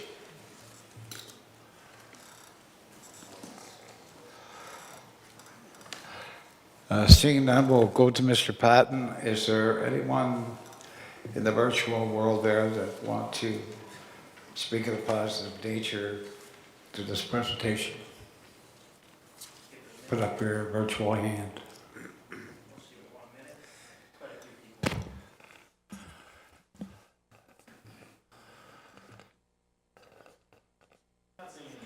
Okay, thank you.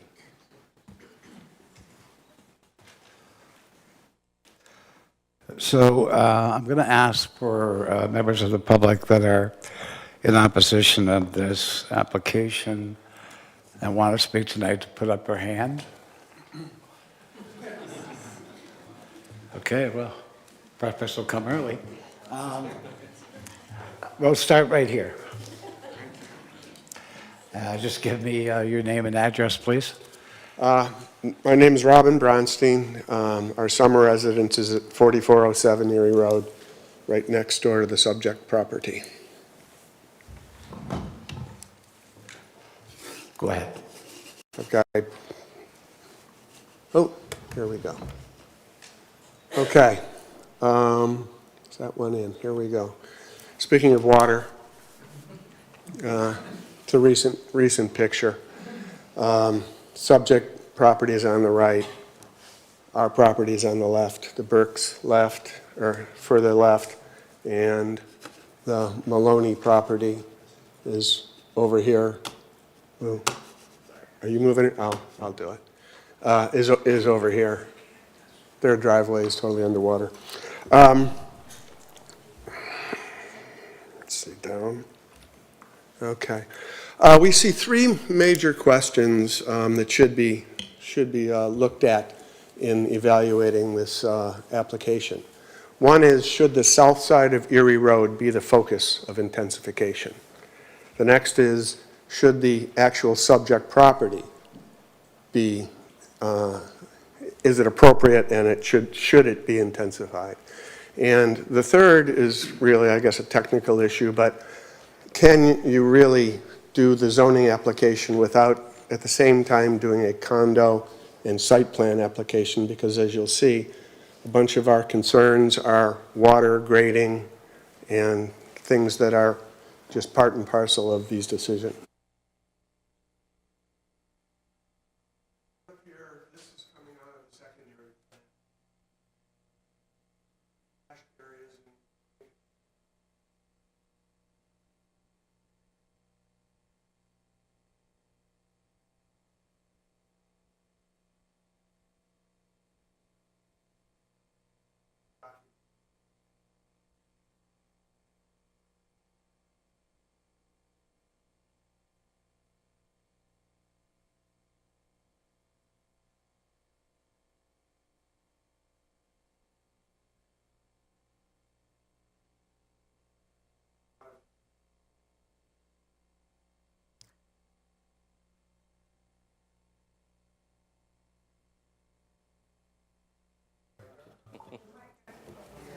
Hello.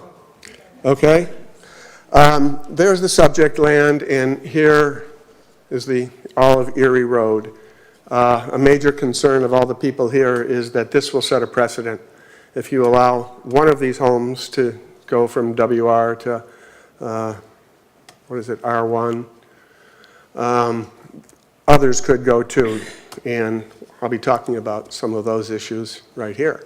Is the infrastructure of the town capable of dealing with that, not just the single property, but of the entire road? That should include roads, stormwater management, which, we'll see later. Stormwater management up there is a ditch across the road. What's the cumulative impact on the environment, water, wildlife, beaches?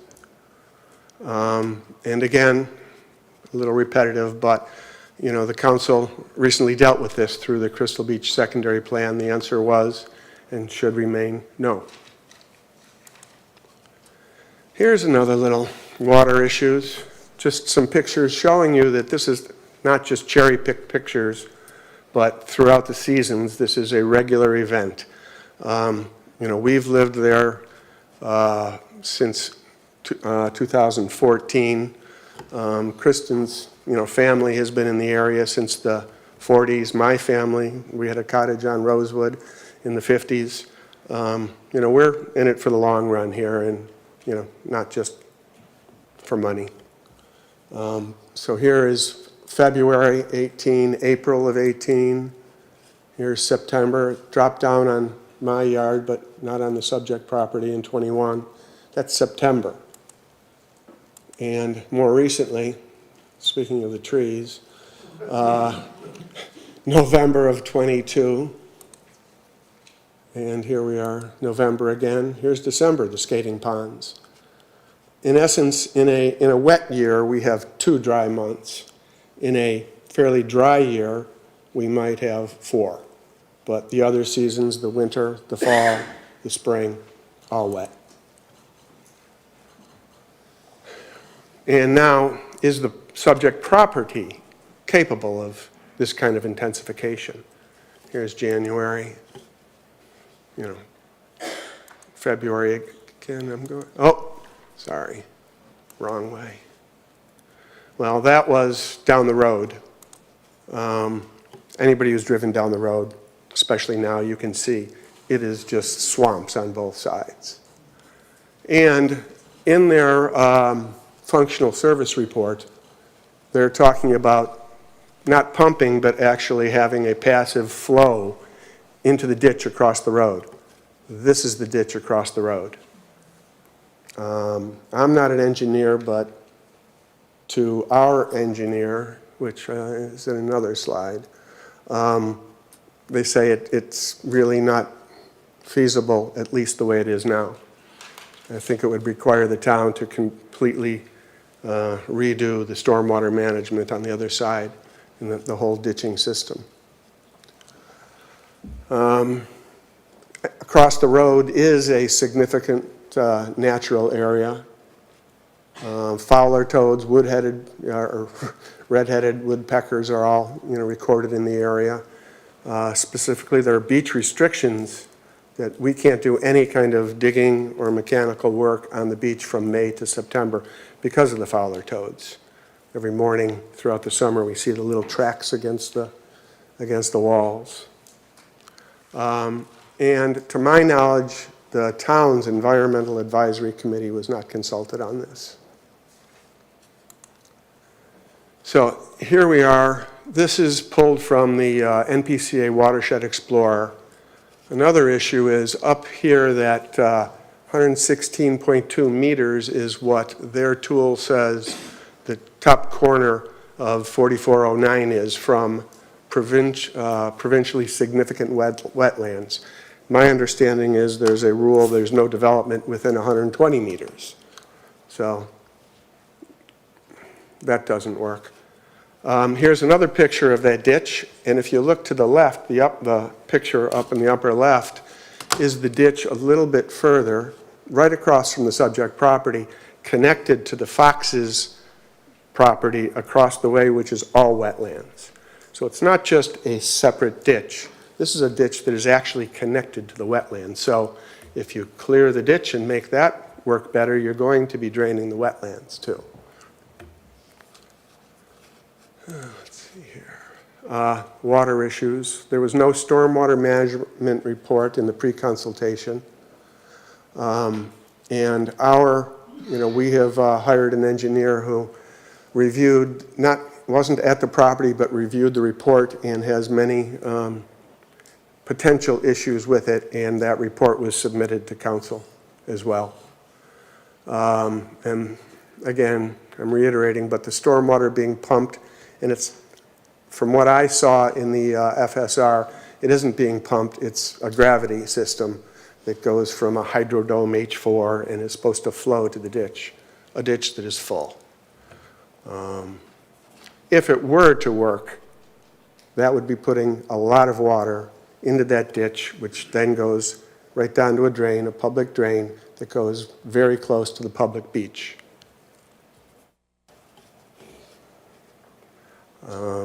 The report was never given on the real grading, so the filling that would be required would obviously impact neighbors.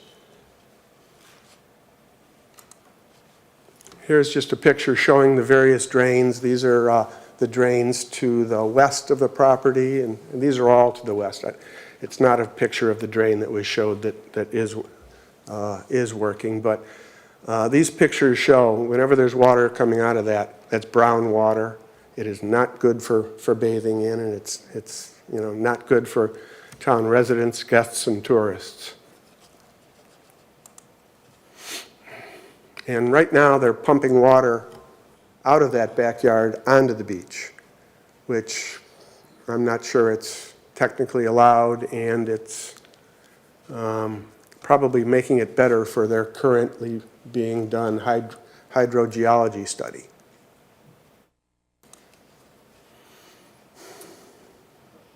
Again, the water issues alone, everybody can see.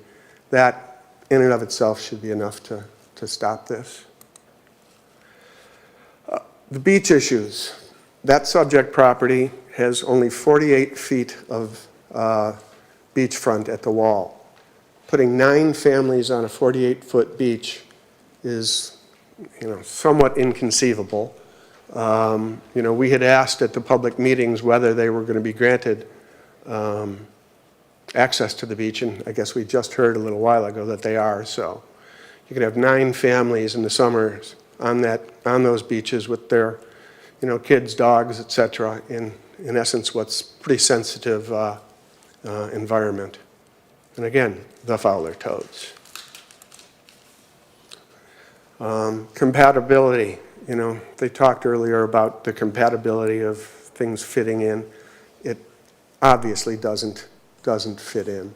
These are, waterfront residential or urban residential is one detached home on a property.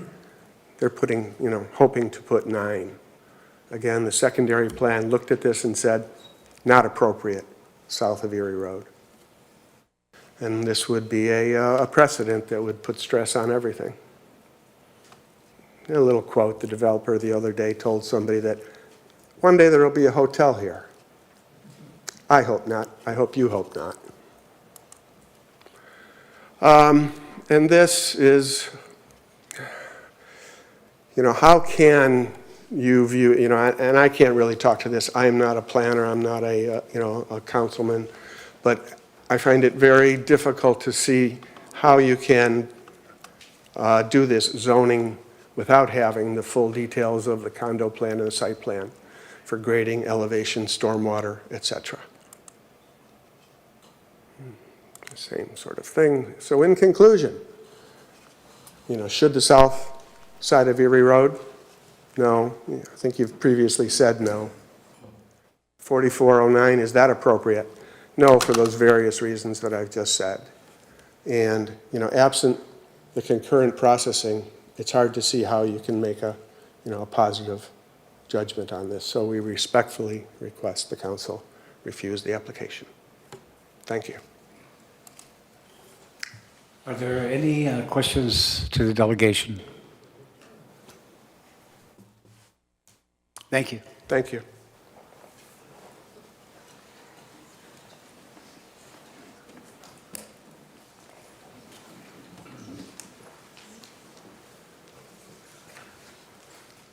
We have your name and address. Yes, Catherine Maloney, 4413 Erie Road.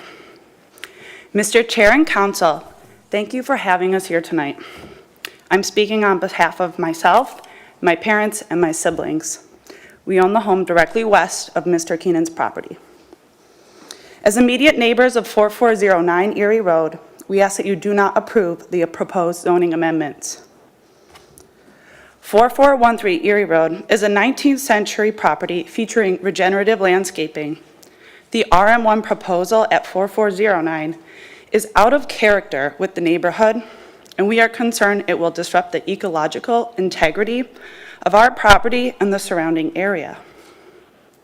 We strongly support the statements made by Robin of 4407 Erie Road, particularly with concerns regarding groundwater displacement. Additionally, we want to speak about the proposed change to the hazard zone. Moving the hazard zone boundary line for this property is not necessary. It's not necessary for the project put forth. It makes no sense that a property owner should determine that hazard zone set in place by the town for their individual property. And we all know it can be dangerous up on those winter storms. We've just seen that not just this year, but the past few years. The combination of moving the hazard line and the zoning change to RM1 enables potential development in this hazardous area. What further development outside of this proposal could be planned that would require this preemptive change in designation? Is the town prepared for the consequences of this type of development? And would the town be liable for not doing the due diligence required to move the hazard line? A Another concern of ours is about missing information in the proposals drawings, some of which we saw tonight that show inaccurate or overlapping property lines. For example, the current drawings show a sidewalk, a public sidewalk, going through our southern cottage's dining room. I also heard that there was a request for 0.5 meters right next to our property there, and the sidewalk would be right in that area. It makes it look like there's more space than there is, and than there is. For these reasons, and for those shared by others, we are adamantly against the proposals put forward by Mary Lou Tanner and Brian Keenan, and we respectfully encourage the council to vote no. Thank you for your time. Any questions, comments? Thank you.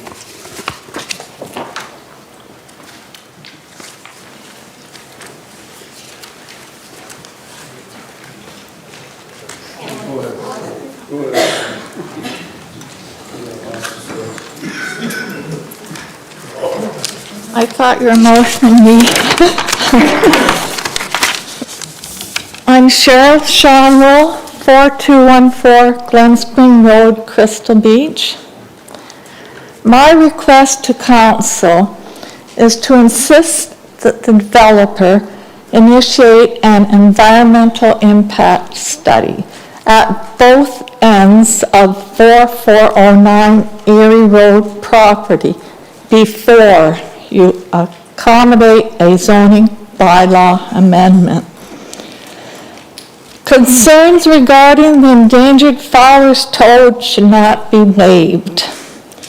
The addition of another 8 new residents amounts to 9 full beach disturbances. Consider the extra traffic with visits from family, friends, and dogs utilizing that tiny strip of beach. The westerly lakefront is the springtime mating grounds for the fowler's toad. It is vital to protect that life cycle. The Erie Road section of the property includes a vernal pond that connects to the stream parallel to the road across from the wetlands to the north.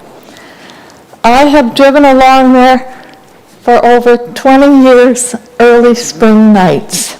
I am always astounded by the very loud, constant commotion of mating calls from a very large variety of amphibians coming from that flooded ditch.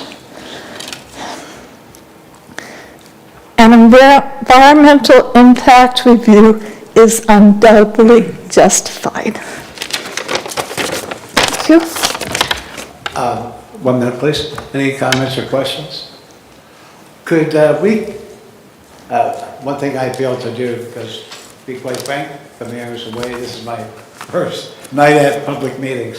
So could I ask those that got up and spoke here to lead their yeah. If you could just bring them up here, we'll take them. Thank you. Okay, Mr. Roberts.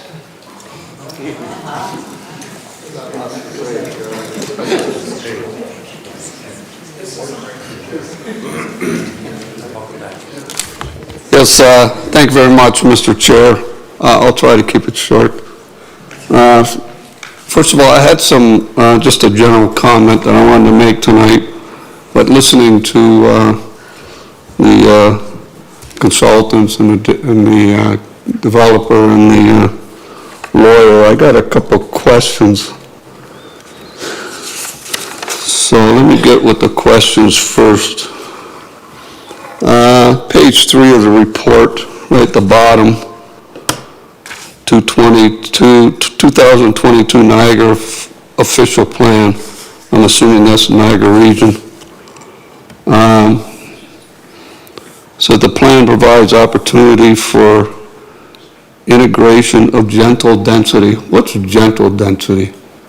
I know low density, medium density, and high density. What's gentle density? Anybody know? I don't know either, so, yeah, thanks. No, I didn't think anybody knew. But anyway, getting back to the presentation that was made, they're talking about parking, 2 parking spaces per unit. But then it says all in the garage. So there's only parking in the garage? Is that what I'm hearing? Where would visitors park? In the garage? You have the answer, right? What we're listing. Now, there was a gentleman here talking about the elevation of the lake. I think it was like 176, something like that. 178, somewhere around in there. There's some elevations in that area. So he says that the lake, what did he say, 4 or 5 feet below the land? So let's all think about this. If the lake is here and the land is 5 feet above the lake, then the water here coming from somewhere, not coming from the lake. But on the other side of Erie Road, what do we have? Provincially significant wetland. Is it the same water?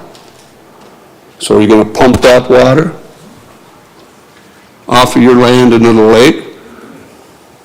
And I just want to remind council, I sat where you are for 12 years. And just recently, they had a development in Ridgeway, and the development was going to be draining in the back where there were wetlands. Now the wetlands, the developer was told was not allowed during a rain event to allow any more water into that wetland that would normally go into that wetland without his development. So the only way you could mitigate that was through a stormwater management plan. So he put in a stormwater management plan to mitigate the fact that his development was going to put more water into the wetland than would normally go there. And how are we going to mitigate that here? Because the guy's already said the land's higher than the lake, so that water is going to go to the, and that water's coming from the wetland. I don't know that you're allowed to take the water out of the wetland either. So we got a problem there that we need to think about. And then I keep hearing people going back and forth, and I think I heard it properly, that this application, because the secondary plan hasn't been approved yet, this application goes with the current regulations. So if we're working with the current regulations, why is it that when I'm reading this report, it keeps referring to the secondary plan, and it keeps flip-flopping back and forth? And it really doesn't say much about the current plan. It talks a lot about the secondary plan. And why are we mixing them up? Why are we not keeping the current, what we're working with, in with the report and in our conversation? The question needs to be asked. Why are we doing this? All we're doing is confusing the people that, like myself, that aren't the professionals. There's a lot of people behind me that really, they have an idea of this, but they don't understand it 100%. And then you start mixing one and the other, and one that doesn't even apply. Shouldn't be. Shouldn't allow it to happen. The cutting of the trees. Councillor Lewis asked numerous questions about the trees, and a plan of this and a plan of that, and what did they tell you? Well, we cut the trees, then we got the permit.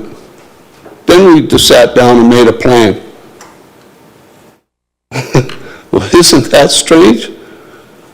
You go and cut the trees, and now you come along and say, Oh, by the way, we're gonna have to cut some trees down there. Maybe we better talk about cutting trees now. We're already down. Convenient. Now, they talked about endangered species. The gentleman that was here with the slideshow talked about Fowler's toad, talked about red-headed woodpecker. I don't know if everybody is aware, but red-headed woodpecker recently, within the last couple of years, has been upgraded or downgraded, whichever way you want to look at it, to endangered. Endangered species, from what I know, what I've read, if that's the case, and there's habitat in that area, there's no development allowed within 500 meters. Has anybody even looked at that? Has anybody questioned that? That's my understanding. I could be wrong, and if I am, I'd like to be corrected. But that's what I'm being told.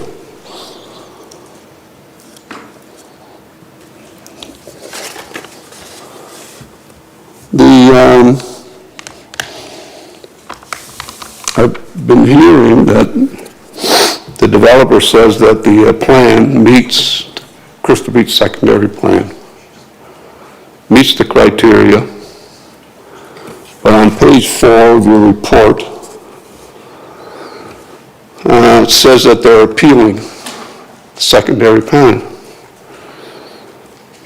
based on the subject property.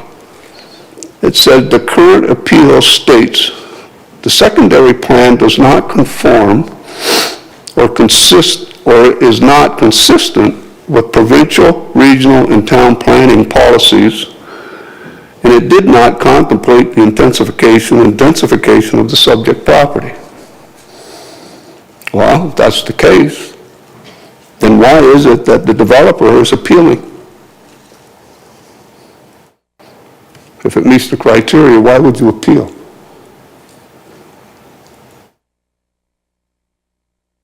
Those are just some of the questions that came up while I was listening.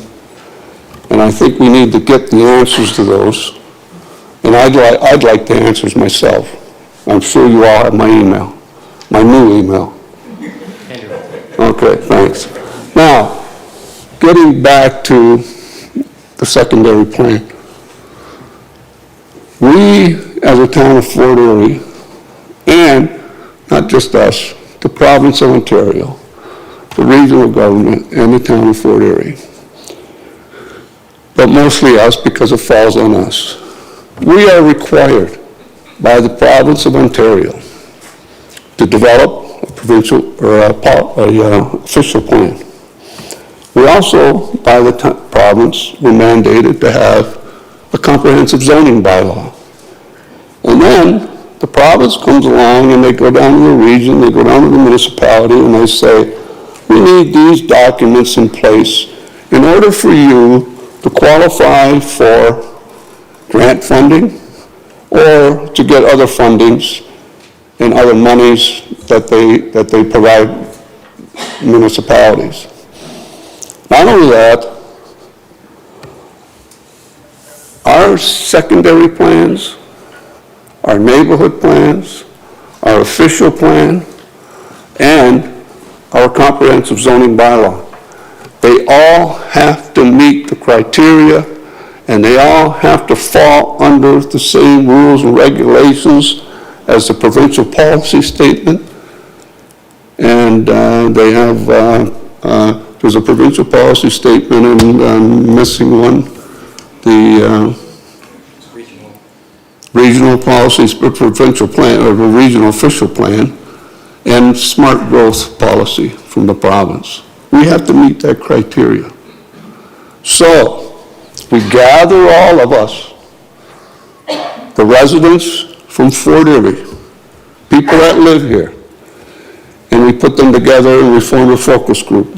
And we're all going to talk about the neighborhood plan and how we're going to see our town grow with the next 40 years, 20 years.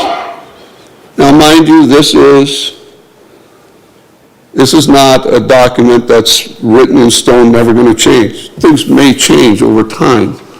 But this is the policy that we created with the residents of our town, people that live here, and people that have a stake in this town. And we put this thing together. And the province mandates that we do this. So we did it. Then, when we're done, it came to you, came to our council, and we reviewed it with staff, and it got approved. From there, it goes to the region. The region reviews it, and the region approved it. From there, it goes to the province. The province reviewed it, and the province approved it because it met the criteria of our official plan, of our comprehensive zoning bylaw. It met the criteria of the region's official plan. It met the criteria of the growth plan. It met the criteria of the provincial policy statement. They stamped it and they approved it. And now, some guy buys a piece of property within our secondary plan and says, you know, thanks for all the time you spent, 2 years, 2.5 years, all the resources you put into it, all the focus group meetings, public meetings, all the discussions that we all had, coffee shops, council meetings.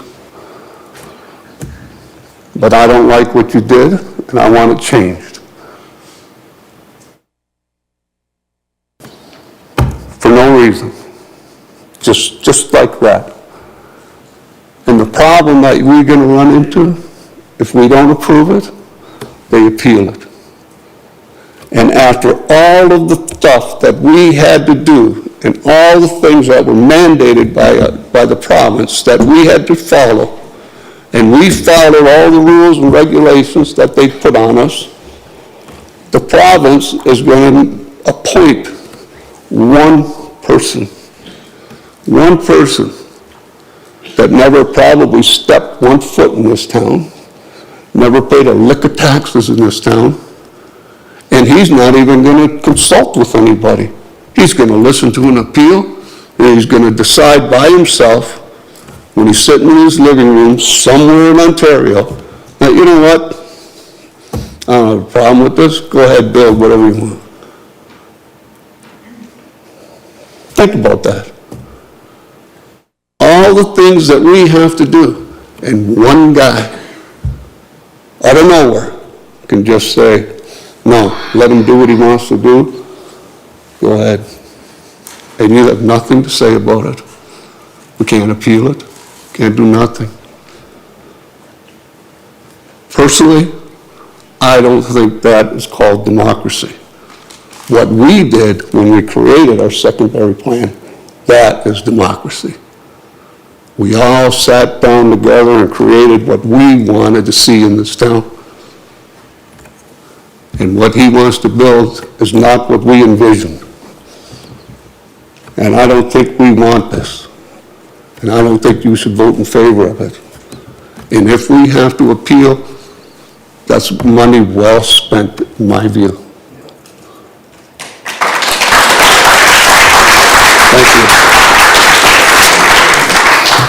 Thank you. Any questions? That's my job. Okay. Councillor Dubanow and then Councillor Noyes. Yes, and through you, Mr. Chair, thank you very much for coming out tonight. I was going to call you Councillor Luberts, but I guess it's Mr. Luberts. Well, they still call me Councillor Luberts. We'll do it like they do over in the U.S. In the coffee shop, I'm the mayor. So I appreciate you coming and speaking, and I agree entirely with the premise of everything you've raised, particularly with the secondary plan. I just wanted to ask you a couple questions for clarification, just so residents understand where we are. I think you did a fantastic job explaining how official plans work, how they all have to fit together. Now, the only point I wanted to raise is that even though we have a more recent secondary plan that's undergoing appeal, our official plan is very old and hasn't been updated recently. You're aware of that, right? So I'm going to ask you this. Do you think going forward in the future, if we updated our official plan and brought it more into compliance with some of the things the province is asking, do you think that may help us in the future if we have development applications like this, that we don't feel fit with the official plan, that it might help us at the OLT if we update our official plan? Well, first of all, I think that I understand what you're saying about the official plan being an old document. The official plan was first introduced a long time ago. Over time, the province has come back and they have changed and they have brought forward, for instance, the growth program or the growth plan, and they've brought forward provincial policy statement. So we had to amend our official plan to meet the new provincial policy statement. We had to amend our official plan to meet the region's official plan. So our official plan, as much as it is old, right, it has been amended over time to meet the criteria of the new documents that the province has. Now, we came with the secondary plan. The secondary plan is the next thing for us to do with the neighborhood, and that gets implemented into our official plan. It can't get implemented because it's under appeal. Appeal, right. So until the appeal process is over, then then we'll see if the appeal doesn't win on the secondary plan. Then, to be honest with you, this whole process that we're going through, this whole exercise is redundant. Because if we win the appeal, then we maintain what we have in our secondary plan. So, and, oh, yeah. But updating our secondary, our official plan, definitely, yes. Sorry, point of order. If I can move a motion to extend beyond 10 p.m. Yeah. We've hit curfew. I'll second that. And I just want to redirect you here. There's a lot going on here. And I want to stick to the Erie Road thing because I still have a lot of people that need. No, and I appreciate that, Mr. Chair. But I understand. Where I'm trying to help the public understand why we're in some of the situations we're in. Our official plan has not for the region. Oh, the region's. Yeah. Can I just 1 second? Nick, just 1 second. So first of all, got a motion on the floor. All in favor? Well, let's say 10:45 for now, because but this conversation's got to stick with. I understand where we're going. You raise a good point. It's an excellent. He always brings up excellent point. The thing is, we have to deal with this. That's a fair point. Well, and still have comments. Because I really I can't see other people that are waiting in the virtual world either. Yeah. Okay. But getting back to the updating the official plan, and Amika can correct me if I'm wrong, but I'm pretty sure that town of Fort Erie, I think we have to review our official plan every 5 years and update it anyway. So every 5 years we review it and we make updates. Well, we haven't since the last one, and whether we do, I don't know, but I know that we've made a lot of amendments to our official plan. Any other questions? Councillor Noyes? Thank you. I'm not going to get into the official plan, but our last official plan was 2011. It's supposed to project for 20 years. So anyway, we're not going there.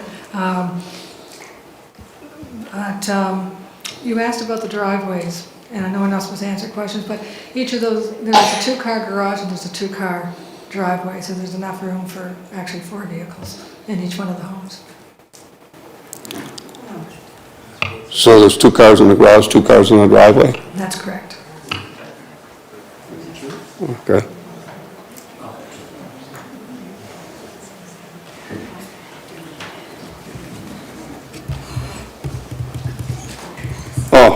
I got one more question. Is that okay, Mr. Chair? Well, One more question I'd like to get answered. Yeah, go ahead. Okay, my experience with being council.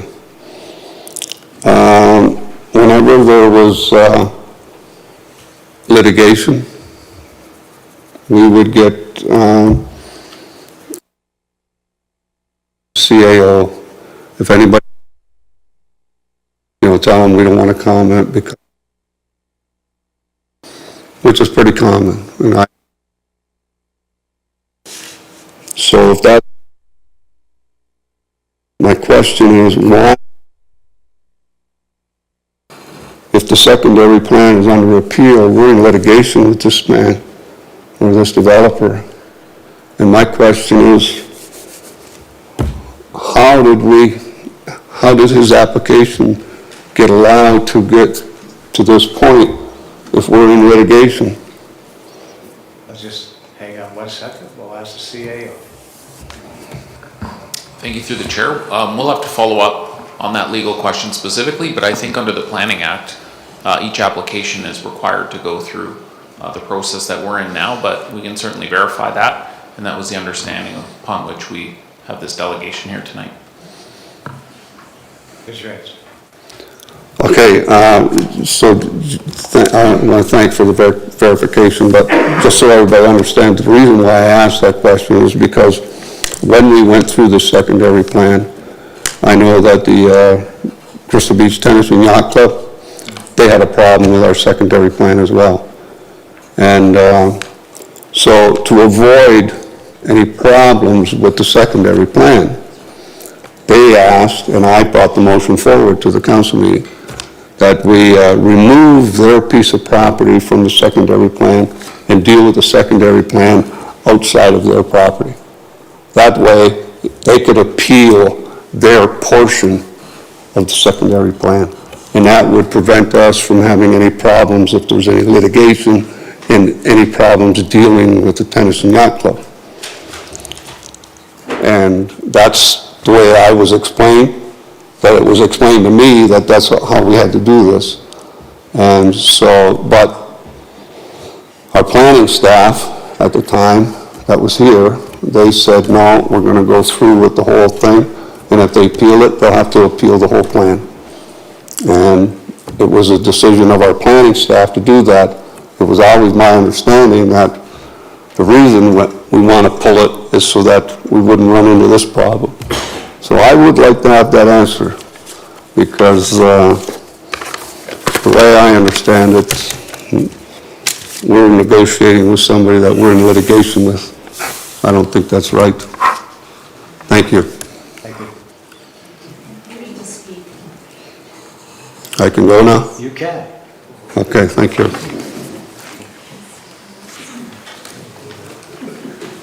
Okay. This side done?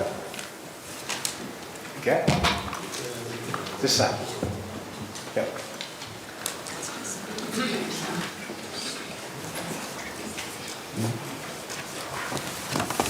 Thank you for the opportunity. My name is Bill Heisler, 4415 Erie Road, 2 doors down. Zoning laws are there to ensure common good and general well-being of the entire community. What an individual or a company does with their own land should in no way negatively affect the neighborhood. At the January 24th open house, the architect for the developer stated that there was extensive research done by looking into the history of Bay Beach, and that a community within this community makes sense, and they'll do it in a respectful way. I've seen no respect through this whole process. Nowhere along Erie Road in the waterfront residential zoning is there a density of 9 homes on a single parcel.